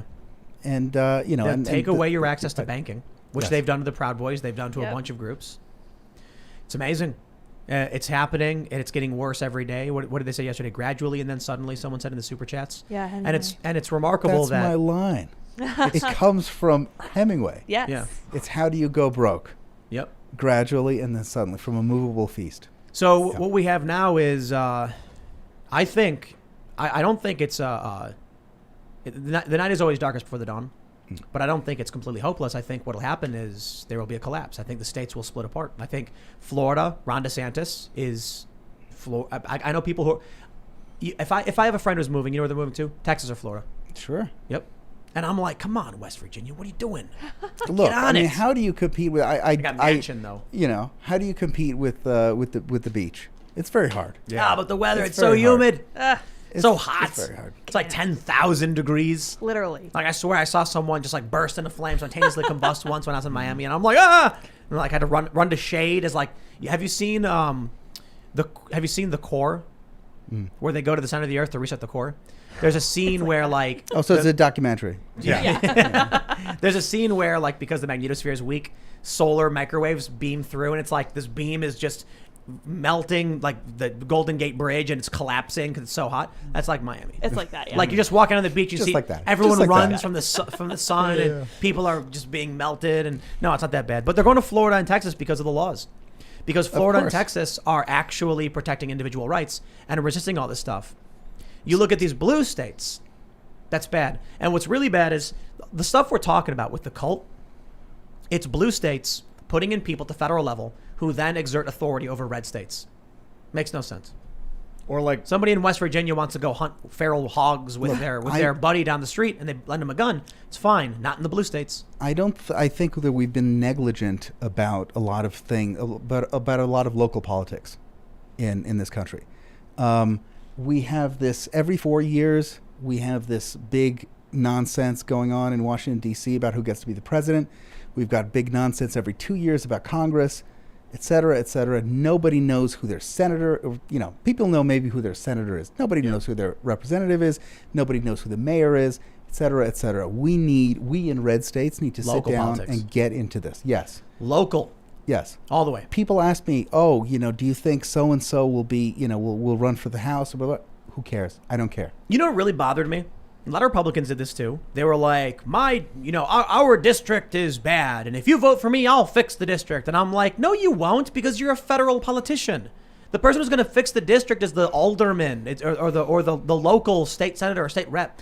The person running for Congress is going to go to the federal government to represent your district to the federal government. They're going to be voting on war, not voting on whether or not to clean up the trash in your neighborhood. But they all run on this. Yep. What do they say? Like, I'll get money, federal money for you? No, that's often vague. It's like, if you look at our district, you can see how bad things have gotten with crime on the rise. And I'm like, I don't care. You don't represent those problems. The local politicians do. You're going to go to D.C., and they're going to ask you, should we bomb this country? And you're representing this district as to whether or not we bomb the country. And they're going to vote yes. I think the nice thing about the internet is that you can do the local politics and show the world how it's done with internet video, and then they can emulate it. So you kind of create a decentralized organizational pattern where we can make a really cool YouTube show about what it's like to run local government. And then the next city will be like, I want to do that too. And then all over the world at once. I've got a solution. To all of our political problems. I call it Marsism. Yes. And we need Elon Musk to help create this new form of government. It's very simple. Every time someone runs for office at the federal level and wins, they go onto a ship which sends them to Mars. That's it. That's a long commute to work. No, they just go to Mars. They just go. We just Just move the government. No, the government, the individuals who win. It's like, yay, get in the ship. Go, Bye. see ya. What if it's better on Mars? That's great. Good for them. They'll have a good time, right? And then we won't have them to bug us. I guess that's true. I guess that's true. Nancy Pelosi, you've won for the 30th time. Here's your rocket ship. Thank you, Elon. And then she gets in, and it's like, you know what we do? I would do that to the teachers' unions first. Oh, yeah. We put that would be fun. The Capitol building. I got an idea. This January 6th thing, it's real bad. All right, these people, this insurrection. I know how to prevent it. Have the Capitol building be on Mars. Boom. Send all of those people to Mars, and they can talk amongst themselves and vote how they so choose. And they'll never have to worry about an insurrection ever again. Reasonable. I think you're so right about that we need new industry, that we need new banking and new social media. I think I see like a government free software social media service that's like based on the First Amendment and the Constitution, and like a banking system like on the blockchain. Like do it at a local level. Florida should make it. No joke. And then extrapolate it. Everybody has a role to play. Think about this.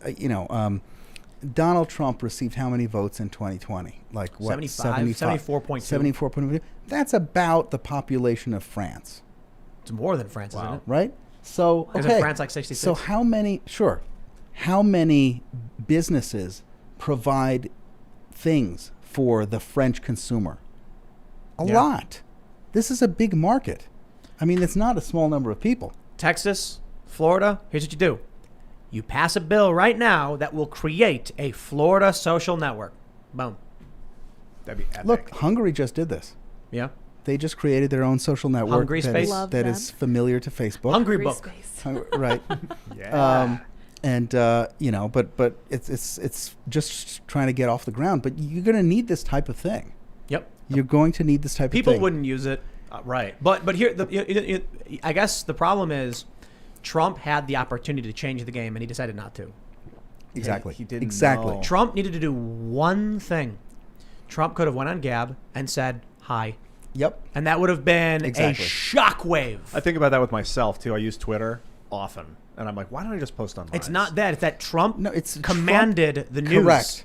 Exactly. And Right. so if Trump went on Parler, Gab, or Minds, or any platform and said, I am going to send a spaceship to the moon, the media would be forced to report on, Gab. Yes. Donald Trump said this.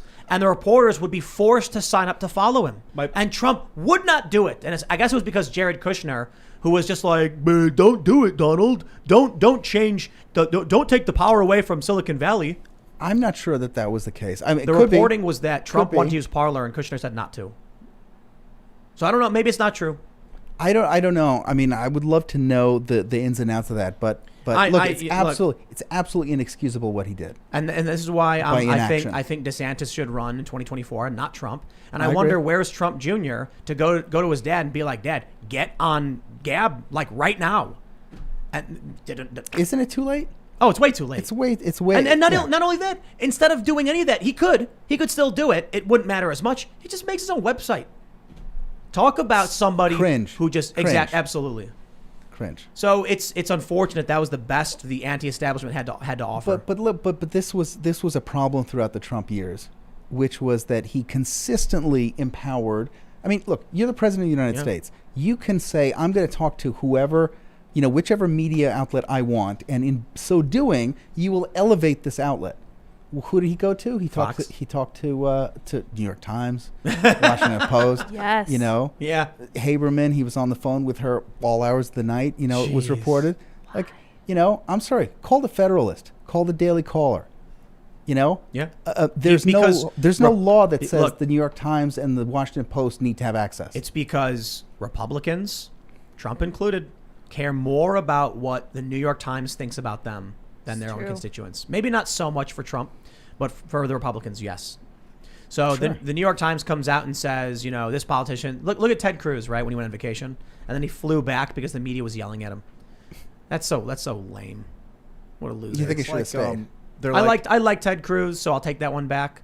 But it was pathetic. It was one of the most pathetic It's like things. having a car that's You know what I kind would of beat do? up and crappy. I would if I went on vacation during a storm or whatever, and the media got mad, I'd get a cigar.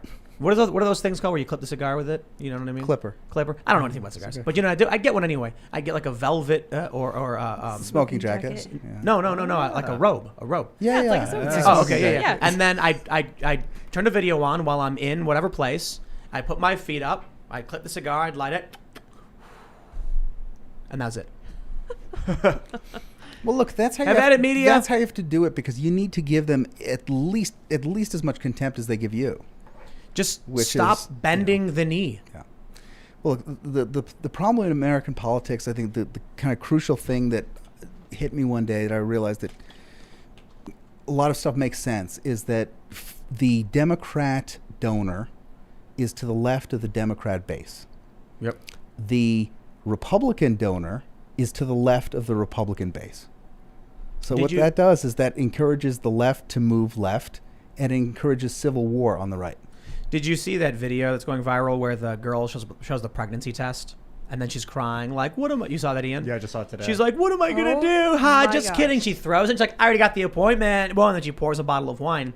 I saw Phil Labonte tweeted it, and he was like, It's an abortion thing. yeah. what? An abortion. Yeah. She's pro-choice, and Oh, she she was already like, got the right. she's holding the pregnancy test, going like, "Oh no, what's gonna happen?" And then starts laughing. Ha ha! I am what conservatives fear. And then she drinks wine or something, and I'm like, I'm not a conservative. I don't fear you, but I am disgusted by you, because these leftists, their ideology, their mentality is built upon one-upping each other on social media. So they don't realize that, like, I grew up in a Democrat household of pro-choice individuals who thought abortion was disgusting, but for political and liberty reasons and medical reasons, we were pro-choice. And it's a difficult thing. And I remember my dad would always be like, it's a really awful thing. You should probably avoid it at all costs, but I understand that it's got to be between the person and their doctor, and I shouldn't be involved in it.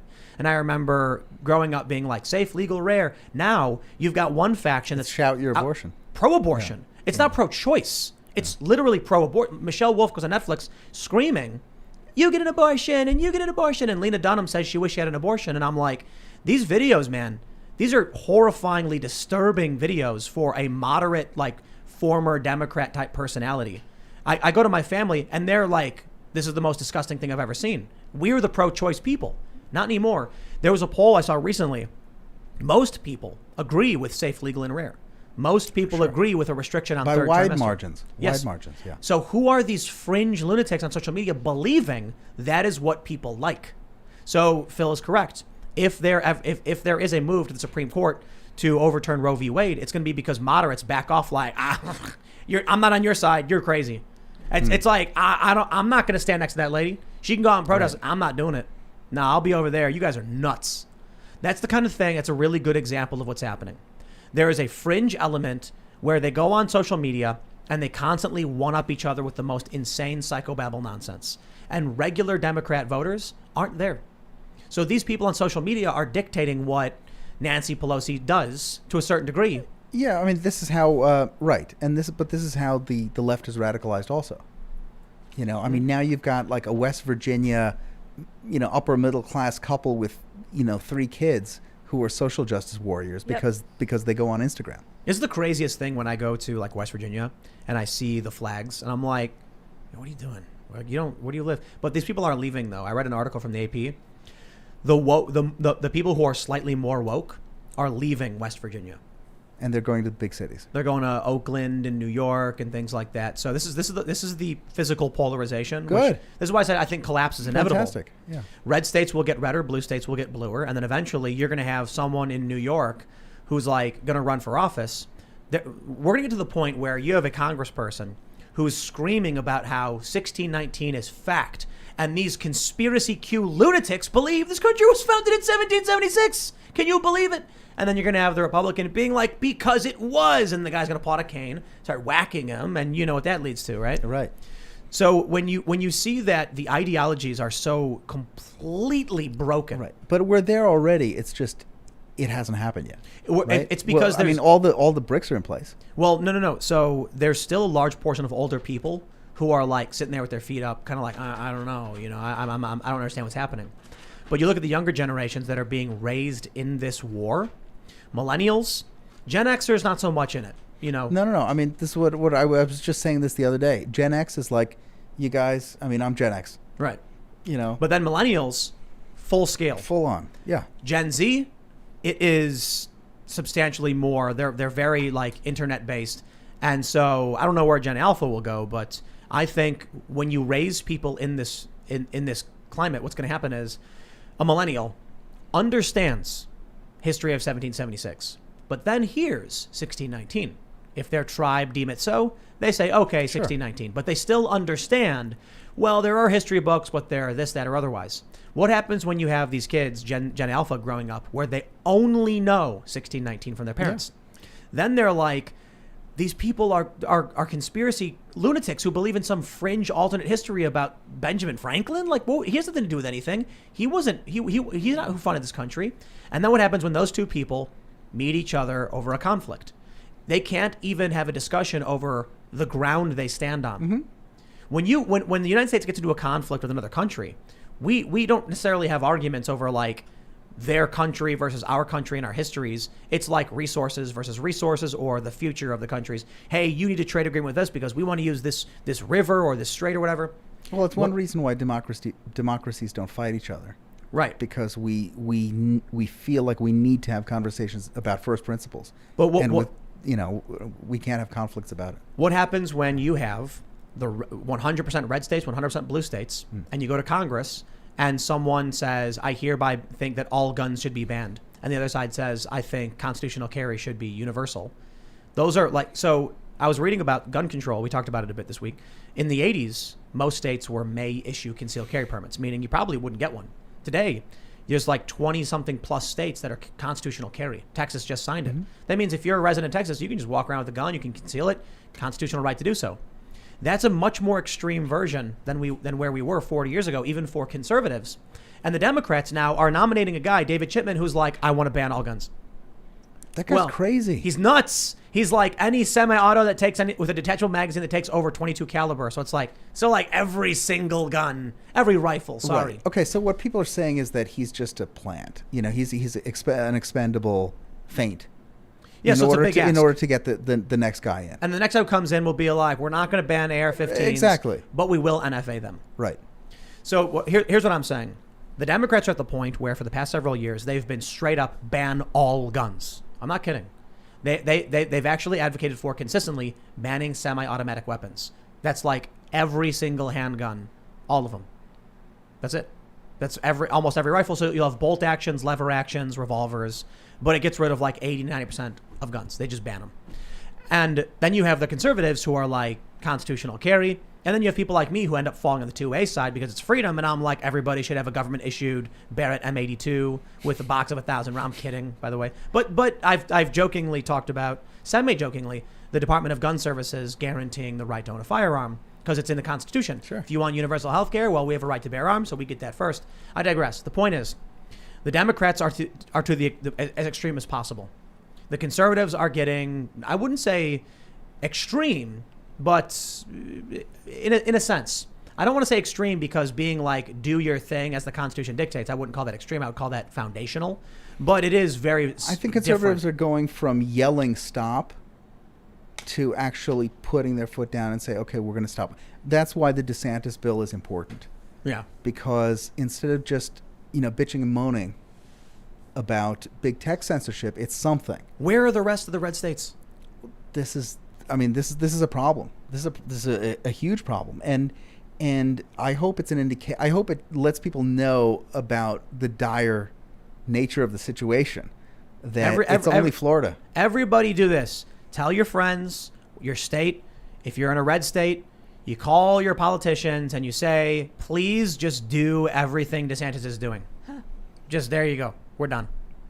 I will say the DeSantis bill is good on social media censorship, but I'm told the Abbott one is better. So follow the Texas social media. Because of Ken Paxton, who's great. Yeah, so I guess in Texas it actually treats, this is what I was told by Alan Bakari, that it treats the social networks like common carriers. Right. So it's like a phone company now. Yeah. Florida doesn't, which means it'll be very difficult to enforce a lot of what they do, hence they're being sued.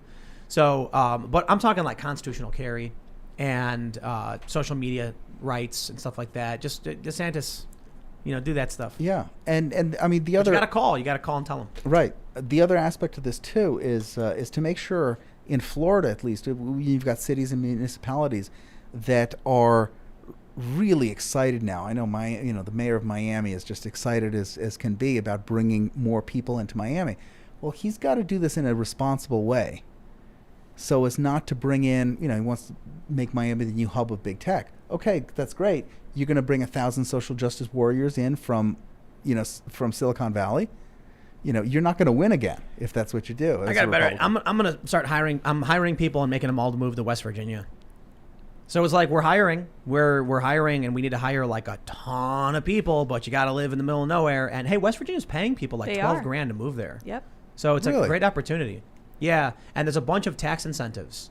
So Sweet. it's like, here you go, But I get a lot of people don't want to necessarily move to West Virginia. They want to go to Texas. Sure. And I'm like, well, look, Texas is cool.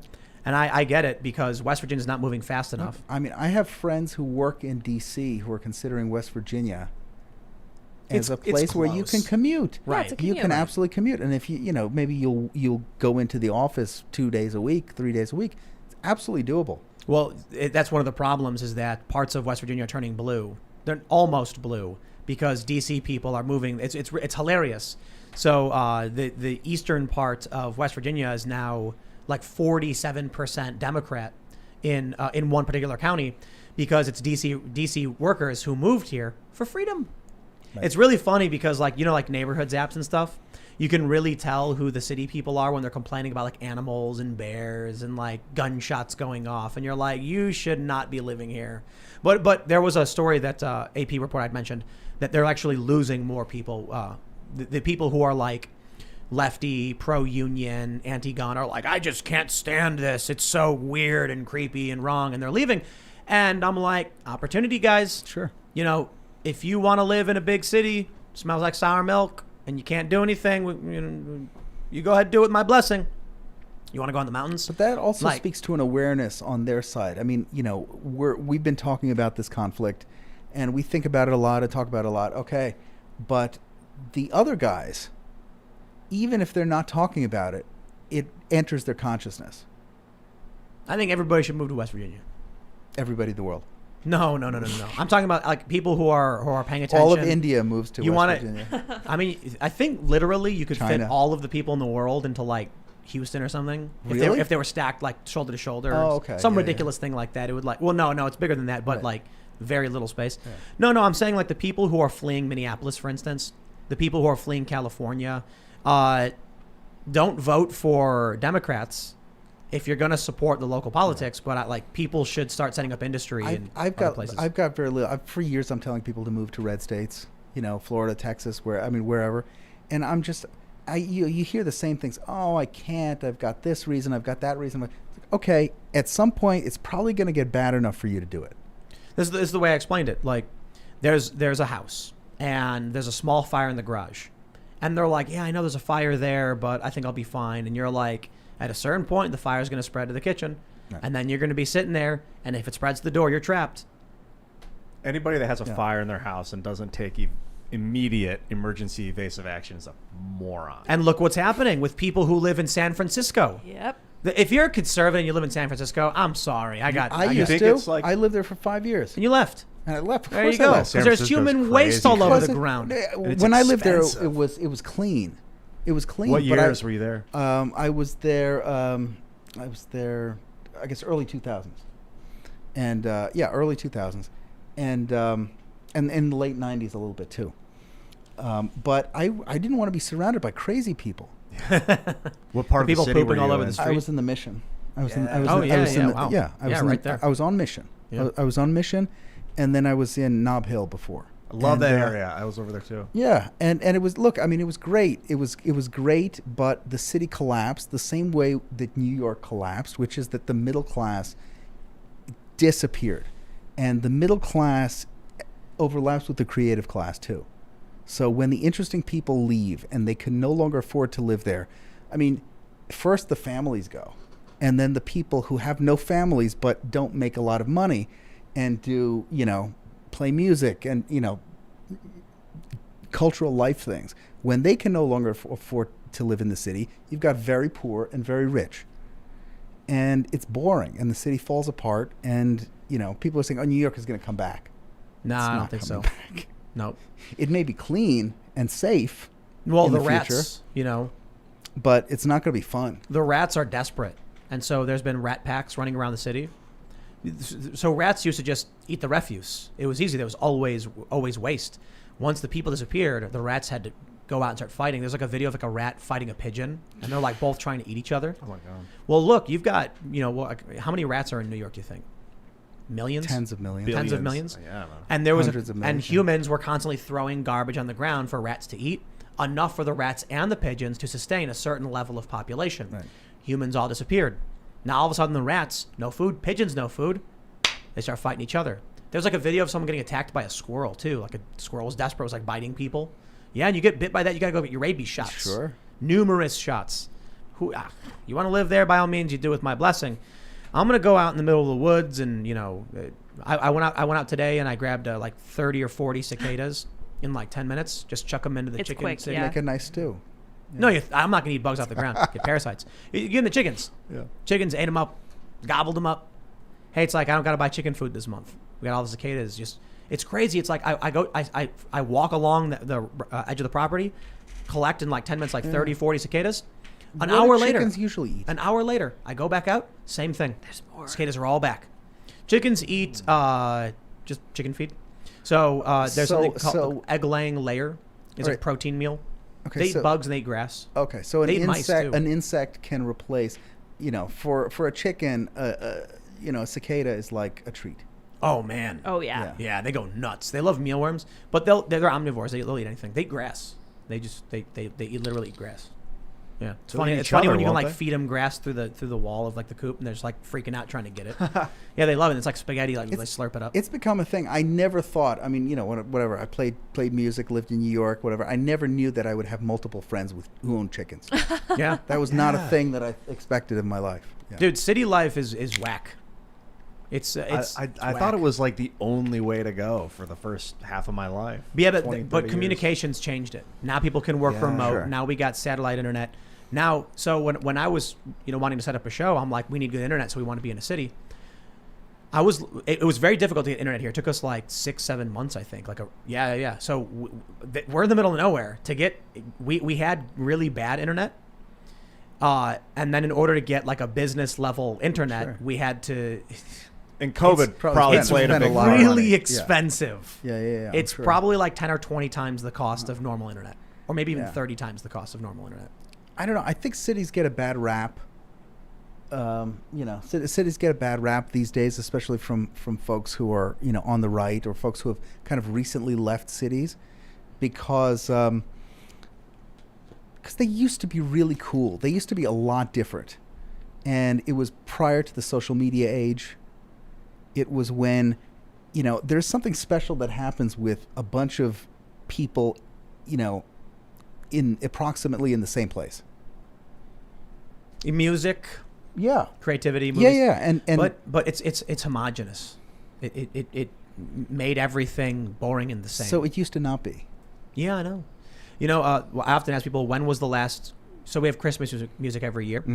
When was the last Christmas song written? 1998. 94. Mariah Carey? All I Want for Christmas Is You. But prior to that, it was what, like 1968? And then 50s. Yeah. And we still listen to the same songs. Sure. It's culture homogenized and then stagnated.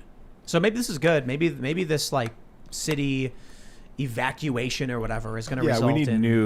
new cities. We need like tunnels for the traffic so that we can walk around outside without looking around, getting hit by cars, brake dust. Elon built Right. something like that. We need vertical farms so that we can grow our food within the cities, like on street corner, like entire city blocks dedicated to giant indoor farms. There's no reason why a bunch of cool people can't move to a small town and create what, functionally was everything pretty decent about a city. People got to move out to West Virginia. That'd be so cool. And then make we'll call it Cool World. I know solar roads aren't super effective because they get dirty. They don't work at all. But there must be a way. There There- will be a way. No, I think I remember the solar roads thing, and I think it's just like a child's It's a idea. dream, like a solar you parking can't- lot. They're like, if all the roads are solar panels, then we'll have all this power. And it's like, I get it. There's roads and they absorb sunlight, but like, what? Like, you're driving big rigs on these things. They're going to break, and they're going to get covered in dirt and snow, and they're not going to work. And it's going to refract Yeah, they lights. need to self-clean. It doesn't, but they're gonna crack under the pressure. Maybe depends on what you make them out of. Not like, just build solar panels. Why like, 'Cause- why not just put the solar panel on the side of the road? Why put the car on top of it? Because it's like pollution. No, basically. the road It's itself in the is already way. there. Line the highway with solar panels. There you go. Don't make the cars drive on top. Honestly, of you're them. right. I I'd rather have no the- idea what you guys are There was like a viral video about solar roads where they were like, if we replace all of the roads with solar panels and drive on those instead, we'll power the country. And it's like, the cars are going to break them.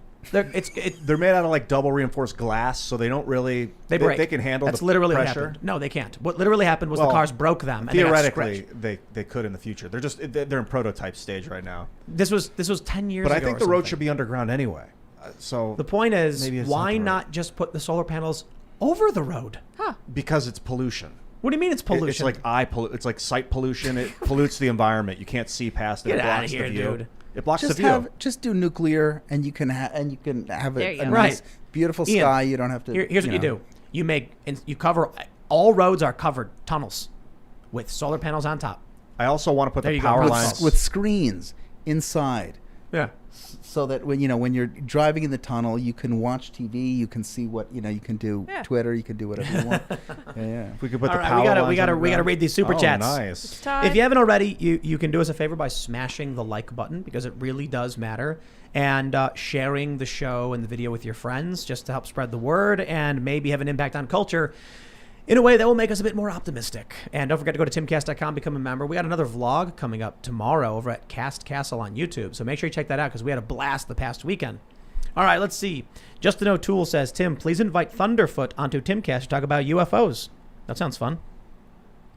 Make 1984 fiction again said, could there be a sign of optimism? Army ad is currently ratioed 5.5 thumbs up, 133,000 thumbs down. Wow. Yikes. Not surprising. James says Harambe was an inside job. That's a fact. It Yeah. was a guy who worked for the zoo who shot him. You think the kid was a plant? It was a doll. It was He's like a crisis actor. Yeah. yeah, remember when the meme about Hillary Clinton? Harambe tweeted, I have information that will lead Oh, to wait. Hillary Clinton. Seeking Destroy says, pouring one out for the homie, Rip Harambe. I am a gorilla. Much love. I can't believe we messed this up. We should have made a What? Harambe shirt. I am Harambe. Yeah. And it should have had the, How did we miss year. this? I think we still can. Yeah. I am Harambe. Yeah. Harambe is eternal. Harambe is Harambe is eternal. You can come back So- next so week, do the same show we again. have the That's I right. am a gorilla shirt meme. Okay. So it was like a perfect opportunity for. I wonder if I gotta say there's something weird going on with gorillas. You know what I mean? There's the apes stronger together thing. The Apes together strong. Apes together Yeah. strong. There's Harambe. There's the Ishmael book. Alex Jones saying I'm a Yeah. gorilla. Actually, yeah. Yeah, we got these gorillas here. What's his? It's Just all these gorillas. Oh, you have Ishmael right there. Why? I've got Why do you have already- Ishmael? This is my life, Tim. Ooh, look at that. Ishmael the book. Shout out love to the it. gorilla, Ishmael. There He's you the go. psychic gorilla. Have you ever read this book before? No, This is never. where that all came from, the Yeah. Alex Jones meme. Oh, okay. I'm a gorilla. It's a pretty cool book, actually. I'll bet. All right. Heyos Geo Gang says, huge fan, Tim. I'm part of the Timcast members only, and I have one question. Is there any way I could get an autograph? So we actually, as part of the new site, are building an auction system for a variety of reasons. So the live events we wanted to start doing in February, and then there's some like legal paperwork stuff that's put us on hiatus. We want to do it soon. What we're going to do is we're going to do 10 first come, first serve for everybody who's giving $25. Everyone at the membership level of $25 or more. We'll see a post where it's like, boom, tickets are now available because we're going to do events every Friday night. So it'll be from like 10 after the show ends till like midnight, and Physical events. physical events here. Yep, with like DJs Wow. and It'll be music. fun. And it'll be like 20 to 30 people per week who are allowed to come and hang out. So it's like a happening. Oh, yeah, Like in it's the gonna be old lit. days, like a happening. A legit Yeah. party. Or a hootenanny. A hootenanny, that's right. Yes. And so half the tickets will be first come, first serve. That means there's literally going to be people like sitting there like refreshing constantly, like, I want to get a ticket, you know, because, right. you know, but then we're going to have auction tickets. So we're trying to balance meritocracy with access, and it's not easy because there's only a finite amount. But in that, we're going to be able to auction off stuff, autographed shirts, posters, etc. And then people, when they come to the live events, will get to taste Ian's amazing bread. Oh, it's going to be good. Yeah. We're actually going to Cricket make bread? some cricket bread, I Yes. think. That's on the horizon. Yeah. We have a bag of cricket flour. So there's no gluten in it, which means we're going to need to probably mix it with regular flour. And then we're going to make tomorrow we'll film it. We'll make cricket bread. I'm excited. Okay. Cricket bread. I'm sure it's delicious. I got no problem eating bugs. All right, let's see. Where we at? What do we got here? PNW. Paranormalish says, super serious question. Timcast crew, does anyone play World of Warcraft Classic? If so, what do you think the best race class combo is, and why is it Troll Mage? You're incorrect, good sir. Night Elf Druid. Night Elf Druid? Yeah. I mean, Druids are legit. I'm They're very always good. down for Rogue. Rogue does so much damage. You know why I like Human Rogue is because of in Classic you have the perception, so it's easier to see other rogues, and I like Alteric Valley. I always like Shadow Meld because you can get up and go to the bathroom and just like Yeah, stealth for a little while. yeah, Shadow Melt's great. To answer your question, yes. Tim and I were actually playing a You want couple to know years what's ago. you want last to know year. you want to know what's really crazy? So I started playing World of Warcraft I think in like 2005, Yeah, like me too. legit OG, and so I remember in the early days. This is what 15 years ago. Jeez, Alteric Valley. When you're playing as either faction really, I would play as Alliance, and everyone would be like, no, the Horde's better, whatever, man. So the Alliance towers in Alteric Valley, as a rogue, I would just hide behind the wall, and then I would sneak up. It's for those that aren't familiar, it's basically capture the flag. Yeah. The enemy team comes, and then they click the flag, and then there's a timer. It's like 10 seconds. If they can if they are untouched for 10 seconds, the flag switches teams. If they can hold that for a certain amount of time, they destroy the tower. The rogues are effectively invisible. It's called stealth. You can't see them, right? So 15 years ago, I'm playing, and that was my strategy. I would hide, and I'm very smart, and I'd just wait. And they would be sitting there thinking they've won. And at the very last second, I would switch it back, erasing all their progress, right? World of Warcraft Classic comes out. And I'm like, I wonder if the same strategy still works on these people, 15 years later. And it does. People never change. It's amazing. I'm like, you'd think you'd learn after War playing. never But changes. you know what it is? A lot of these people probably came back to the game from the same old. Because I had played Worlds of Draenor, I played Legion, and I played a little bit of Shadowlands, and so I'm like, I'm used to the game. So going back to Classic, I'm familiar with the game, and these people keep falling for the same tricks, man. It's the same thing about people setting their cups on the ground. I think they've been doing it for tens of thousands of years. They just keep kicking over those cups. What? You just got to put your cup up on a table. Don't set it on the ground. Humans do human stuff, man. They do. It's like it's human behavior. It's a real thing. Yeah. Anyway, let's read super chats. Name Changer says, "Hi, Uncommon Sense, a level 4 biolab that studies corona bat viruses 1 mile away from the epicenter of the pandemic, and Democrats accept the Chinese said it's not relevant. I knew this a year ago. Why now are you accepting it, morons? Not Tim and friends." So, like I said, I got a question. I'll make the one point real quick. If you have a biolab and an open wet market, and they're like, where did the virus come from? I'll be like, this one's got no security. The simple solution is the no security one.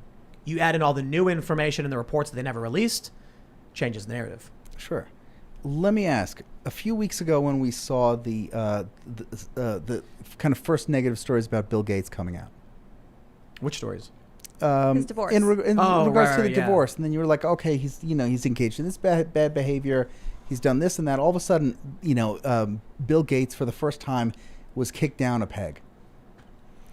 I'm thinking, like, was this part of? Look, they knew that they were going to roll this out. This didn't roll out immediately, just like that. Like the story? This particular story. This particular story is like, what, 3 days old? I mean, little brick by brick by brick by brick, getting to Fauci. Yeah, and then Fauci comes out and says, "Well, you know." So we're talking almost a week now, where this story has been softened to where you can talk about it, and this is what's going on. Right. I mean, this it's an info op. When you stagger the stories like this, knowing that you're going to get this result. So I'm wondering what the next shoe to drop will be. Number one. Number two is I'm wondering, does the, let's say, demystification of Bill Gates have anything to do, prior to this thing, have anything to do with it? It all leads to Xi Jinping transforming into some kind of mutant demon zombie, because like Voltron. and like Voltron. Yeah. Like other One guy will join his right arm, the other guy will come in his left arm. zombie Voltron. Zombie Oh no! Voltron Winnie the Pooh. COVID-21. What's happening? It's okay. He's too big. I think it's the same thing with the way Hillary railroaded Bernie Sanders in 2016. It was so obvious, but the media just was like, "Duh." People were just like, drool coming down, and it was the same way with this biolab thing. I think it was obvious to every sentient person. It just seemed like right? common sense. Right, and it was just a matter of time. I wonder why now it's falling apart. Maybe it's because this thing is basically over. I mean, I saw a friend of mine tweeting a photo from a lower Manhattan clothing store. No mask. Oh, yeah. Like, okay, you know what? This thing's over. Yep. If in That's lower right now. Manhattan you're walking around you're shopping without a mask, this thing is over. So maybe now we're just sort of in the mop-up Yeah. operation. All right, we got Green Door says, please discuss U.S. farmers being offered money to destroy their crops or be refused farming subsidies if they refuse. So this is called fallowing a field, and it's been around It's forever. an old story, yeah. Yeah. So there's rumors going around where people are like, the government's telling us we have to shut down our farms, otherwise we don't get our subsidies, so then we're broke. So people think there's going to be a food shortage. Why are they doing it exactly? They're being paid to not grow crops? Yeah, I interviewed a bunch of farmers about this. I can't remember all the details though. It was years ago. But they'll rotate where like the government will say we'll pay you whatever you would have made to not grow crops. Is that like just to limit the supply to keep the cost up or something? I think basically that's the main idea. I don't know the details either.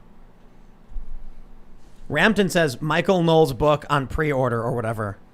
Oh yeah, See, Michael they're just- Knoll's book so- Speechless is for No, but you see it, they're just getting lower and lower effort. Come on, man. I demand high quality.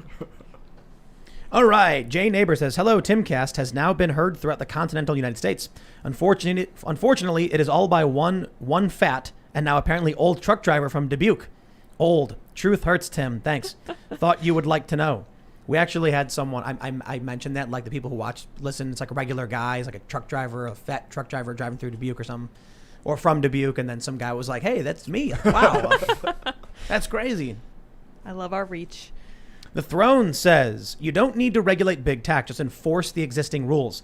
The private ownership argument doesn't hold up when you look at the decision of Alabama v. Marsh from the U.S. Supreme Court. All right, well, there you go. The One Free Man says, COVID, rockets falling from the sky, the Uyghurs. China has proven to be incompetent and irresponsible. The lies we tell incur a debt to the truth. The debt will always come due. COVID was China's Chernobyl. Yikes. Yeah, the rocket falling from the sky. Remember that? They're like, it might land on New York. Oh wow. Yeah, I don't want to live in there. I mean, Someone you may know says, Tim, developers create public spaces because many municipalities have set a maximum floor space a building can have. However, you can exceed that maximum by how much public space you create. Really? Yes, tax incentives also apply. There you go. Yeah. Good to know. That's right. Good to know. So that concept, though, or our understanding of the rules around that comes from the company town. In the Wild West and and elsewhere in the country, when you've got a town, corporation would a make- corporation yeah. basically owns a town. Do you have any rights there? Is the company, can Those the still company exist. call all the shots in a place? Those still exist, like at the frack fields in, I think, North Dakota. Sure. They like build a city for the employees. It's crazy. Wow. Yeah. And in Alaska, too, I had a friend who worked in Alaska, and there's like a town that exists just for one company. Right. And like there's one big communist looking like block house because it's they're not going to creepy. build a bunch of houses. They need to Right. house their employees. And there's like one store. I don't know. It's kind of cool. Antarctica sounds pretty fun. There's like 10 people there or something in the winter. Sounds good. Yeah. Jimmy Russell says, Tim, I think the libertarian position on private company speech relies on enforcing 230. The moment someone is censored, the company should lose its 230 protection, becoming legally liable for all speech on the service. But that's regulation. Libertarians are like, nah. Also, you got to define censorship, because if I look at your post and allow it, I'm still censoring you. I'm acting as the censor, saying yes or no. You don't have to shut it down in order for it to be censorship. You can also allow it. Doug Phelps says, Tim, you are generalizing 800,000 cops. There are bad cops and bad leadership. Stop painting cops as bad, or all we will have are bad cops. Right. And as I've pointed out, I defended the police all throughout the last year until the people voted in the system and the good cops quit, or I should say many of the good cops quit. And then the ones who remained are willing to lick the feet of Bill de Blasio and Whitmer and other corrupt politicians. So I'm not going to call them good cops. They have a choice to leave. You know what needs to happen? Ron DeSantis and maybe Greg Abbott, some other guys, should get together and say, okay, we will go and we will buy out your contracts if you're a cop, if you're a good cop in a blue state or a blue city, Kristi Noem's doing this. and bring them in. That would be really. South Dakota is recruit. I think they're doing this on I purpose. think that's them, yeah. Recruiting the cops who are quitting to come to South Dakota, where what they're a not. Good idea. Yeah, That's a great idea. I thought you were going to say like Ron DeSantis and Abbott should combine their power rings together, and then Wonder would be- Governor's that's not- powers That'd be the activate. sequel, right? It would be, yeah. I mean, it would. So Xi Jinping becomes communist Voltron, and Oh then my We have no Abbott choice. and Ken Pax, Yeah. I don't know, not Abbott and DeSantis combine their rings together, Yes. Yes. and then activate their powers. Wonder Governor's powers activates. we could make a contiguous, landmass Yeah. between the I two, see it. Yeah. and we get New Orleans. One giant. There you go. Jacob Dobbinspec says, wait, if we're in the prequels, does that mean that Joe Biden is Jar Jar? Only if Jar Yes. Jar is secretly a Sith Lord, as that. Oh, I've heard the conspiracy, conspiracy theory. Jar Jar was a Sith. Huh. Yeah. He was the real villain of the movies. I I crack a Star Wars joke, and then everything just goes right Yeah, over my head. just began. Everybody knows that Star Wars is just anti-Empire propaganda. True. That's true. Like they call, like these leftists call the U.S. the Empire and the imperialists. it primed Like the Empire woke, never. yeah. I bet the Empire didn't even really call itself the Empire. Oh, good point. Yeah, it was probably called like United States of We don't America. do the we Federation. even know the the name of it? It's the Empire. No, but what they called it themselves. The Empire. Oh, yeah. Like Just I'm the just Empire? kidding. Like Vader is like literally my new empire. you It know? was the Republic, and then it became the Empire. It's basically Rome. It's supposed to be Rome in the movie, I think. I'd like to see a series that is like not propaganda against the Empire. elites. Yeah, we need to take care of. There's those like people. there's some really interesting like fan writings about the Jedi being ineffective, authoritarian, and religious zealots, Yeah. like imposing their will with force, like literally the force against people who disagree with them, intervening in Oh, political yeah, affairs. a lot of people have written this. Yeah. Yeah, so you think about like the first movie with the Trade Federation and Naboo. Why were two knights with laser swords sent in for a negotiation between a trade dispute? So it's like that's actually a part of the movie. I recently watched the first one again, and when the Trade Federation is like, their Jedi were sent here, and like, what? Why? Yeah, seriously, imagine if someone sent like two high-ranking, like SEAL Team 6 was sent in to negotiate a trade dispute with some countries. They'd be like, this is really weird. Yeah, the Jedi were nuts, man.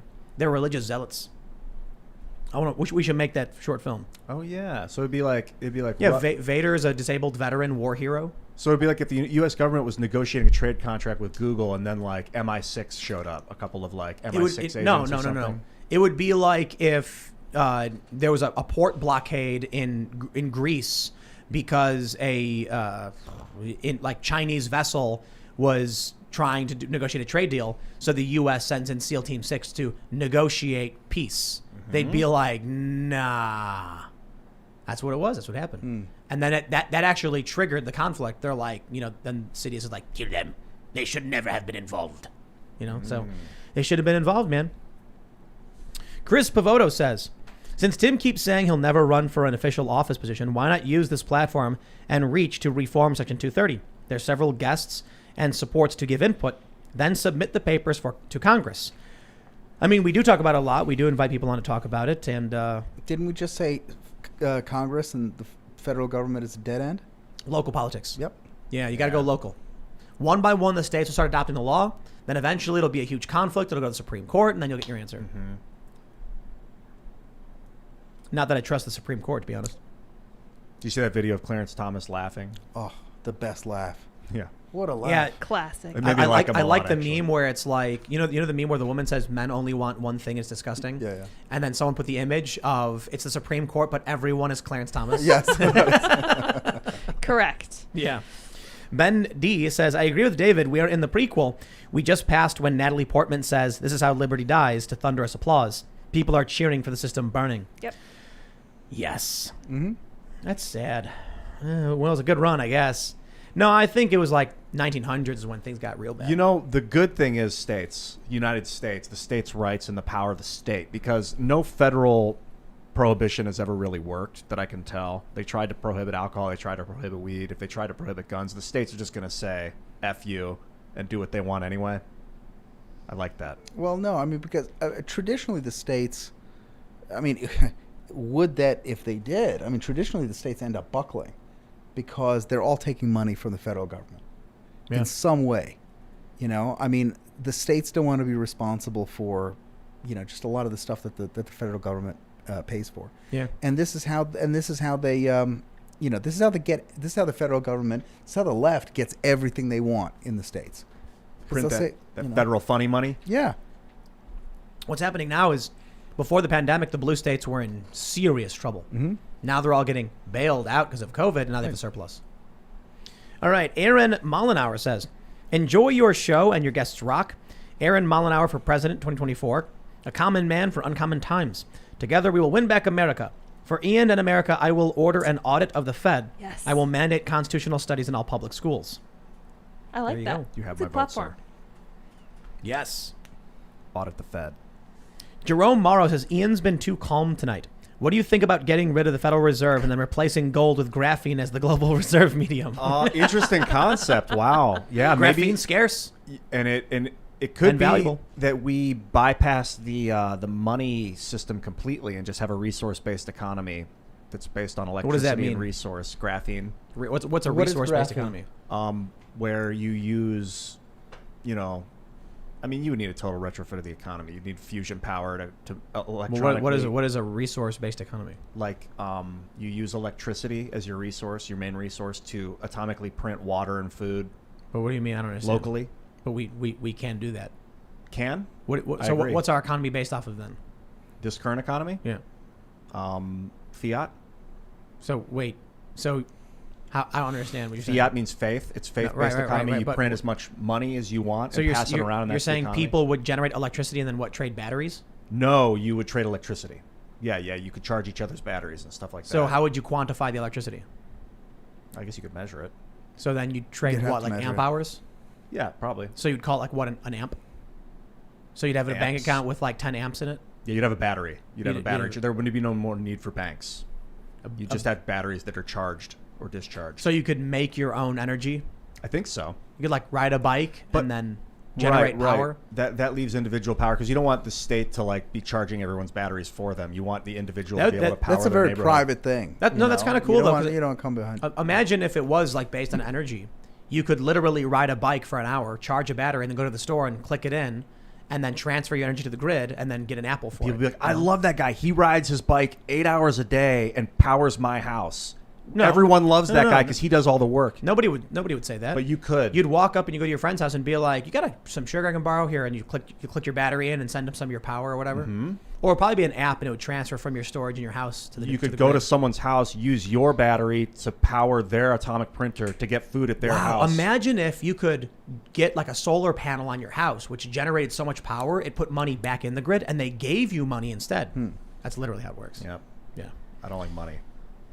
Well, money is just a I don't- number for I a don't trade like medium. I don't like relying on money, I guess I should say. Can you imagine the depravity, the societal depravity that would accompany all of these different things? You know, by the time society got to, by the time civilization got to the point where we're doing this and we're, trading energy, on thumb drives as, for food.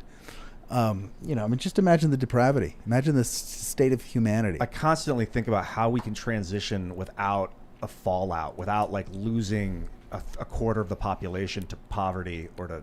Well, look, the way the woke stuff is going, all of the high tech stuff is not going to be, possible. It's just not going to be possible. I think the plan needs to be, hey, let's force Harvard to hire, only people of color. Force them to do it. Force them to do it. Force I like them, that. Well, force the them to do Fed- it. It's the- racial justice. The Fed is getting woke, and I'm here for it. Yeah. Get woke, go broke. Yes. All right, here we go. Enjoy Coca-Cola Light says, Star Wars was written by the victors of wars. Of course, Vader is depicted as some evil madman. Consider the story told by the Empire, coming out as the victors. That's right. That's absolutely right. Mm-hmm. His armor looked way cooler than that all black thing. We should write it. We should make it. like the and, real events. Yeah, the real history of Star Wars. Vader's like trying to convince people. And to Vader do the right won't be thing. like this big looming demonic Yeah, he's like figure 5'9". with a red. Yeah, he's like 5'9", and he's got some cyber like components, and 6 he's like kids. He's a and really he's good not, father. and he's not going. No. He has his 2 kids. He has Luke, and and they're kidnapped by religious extremists. Oh wow! Yeah, he's a war His hero. aunt and uncle were like religious extremists. Huh. Yep. They weren't really his aunt and uncle. No, he escaped the religious extremism and went and got to learn, and then realized they were corrupt, religious extremists.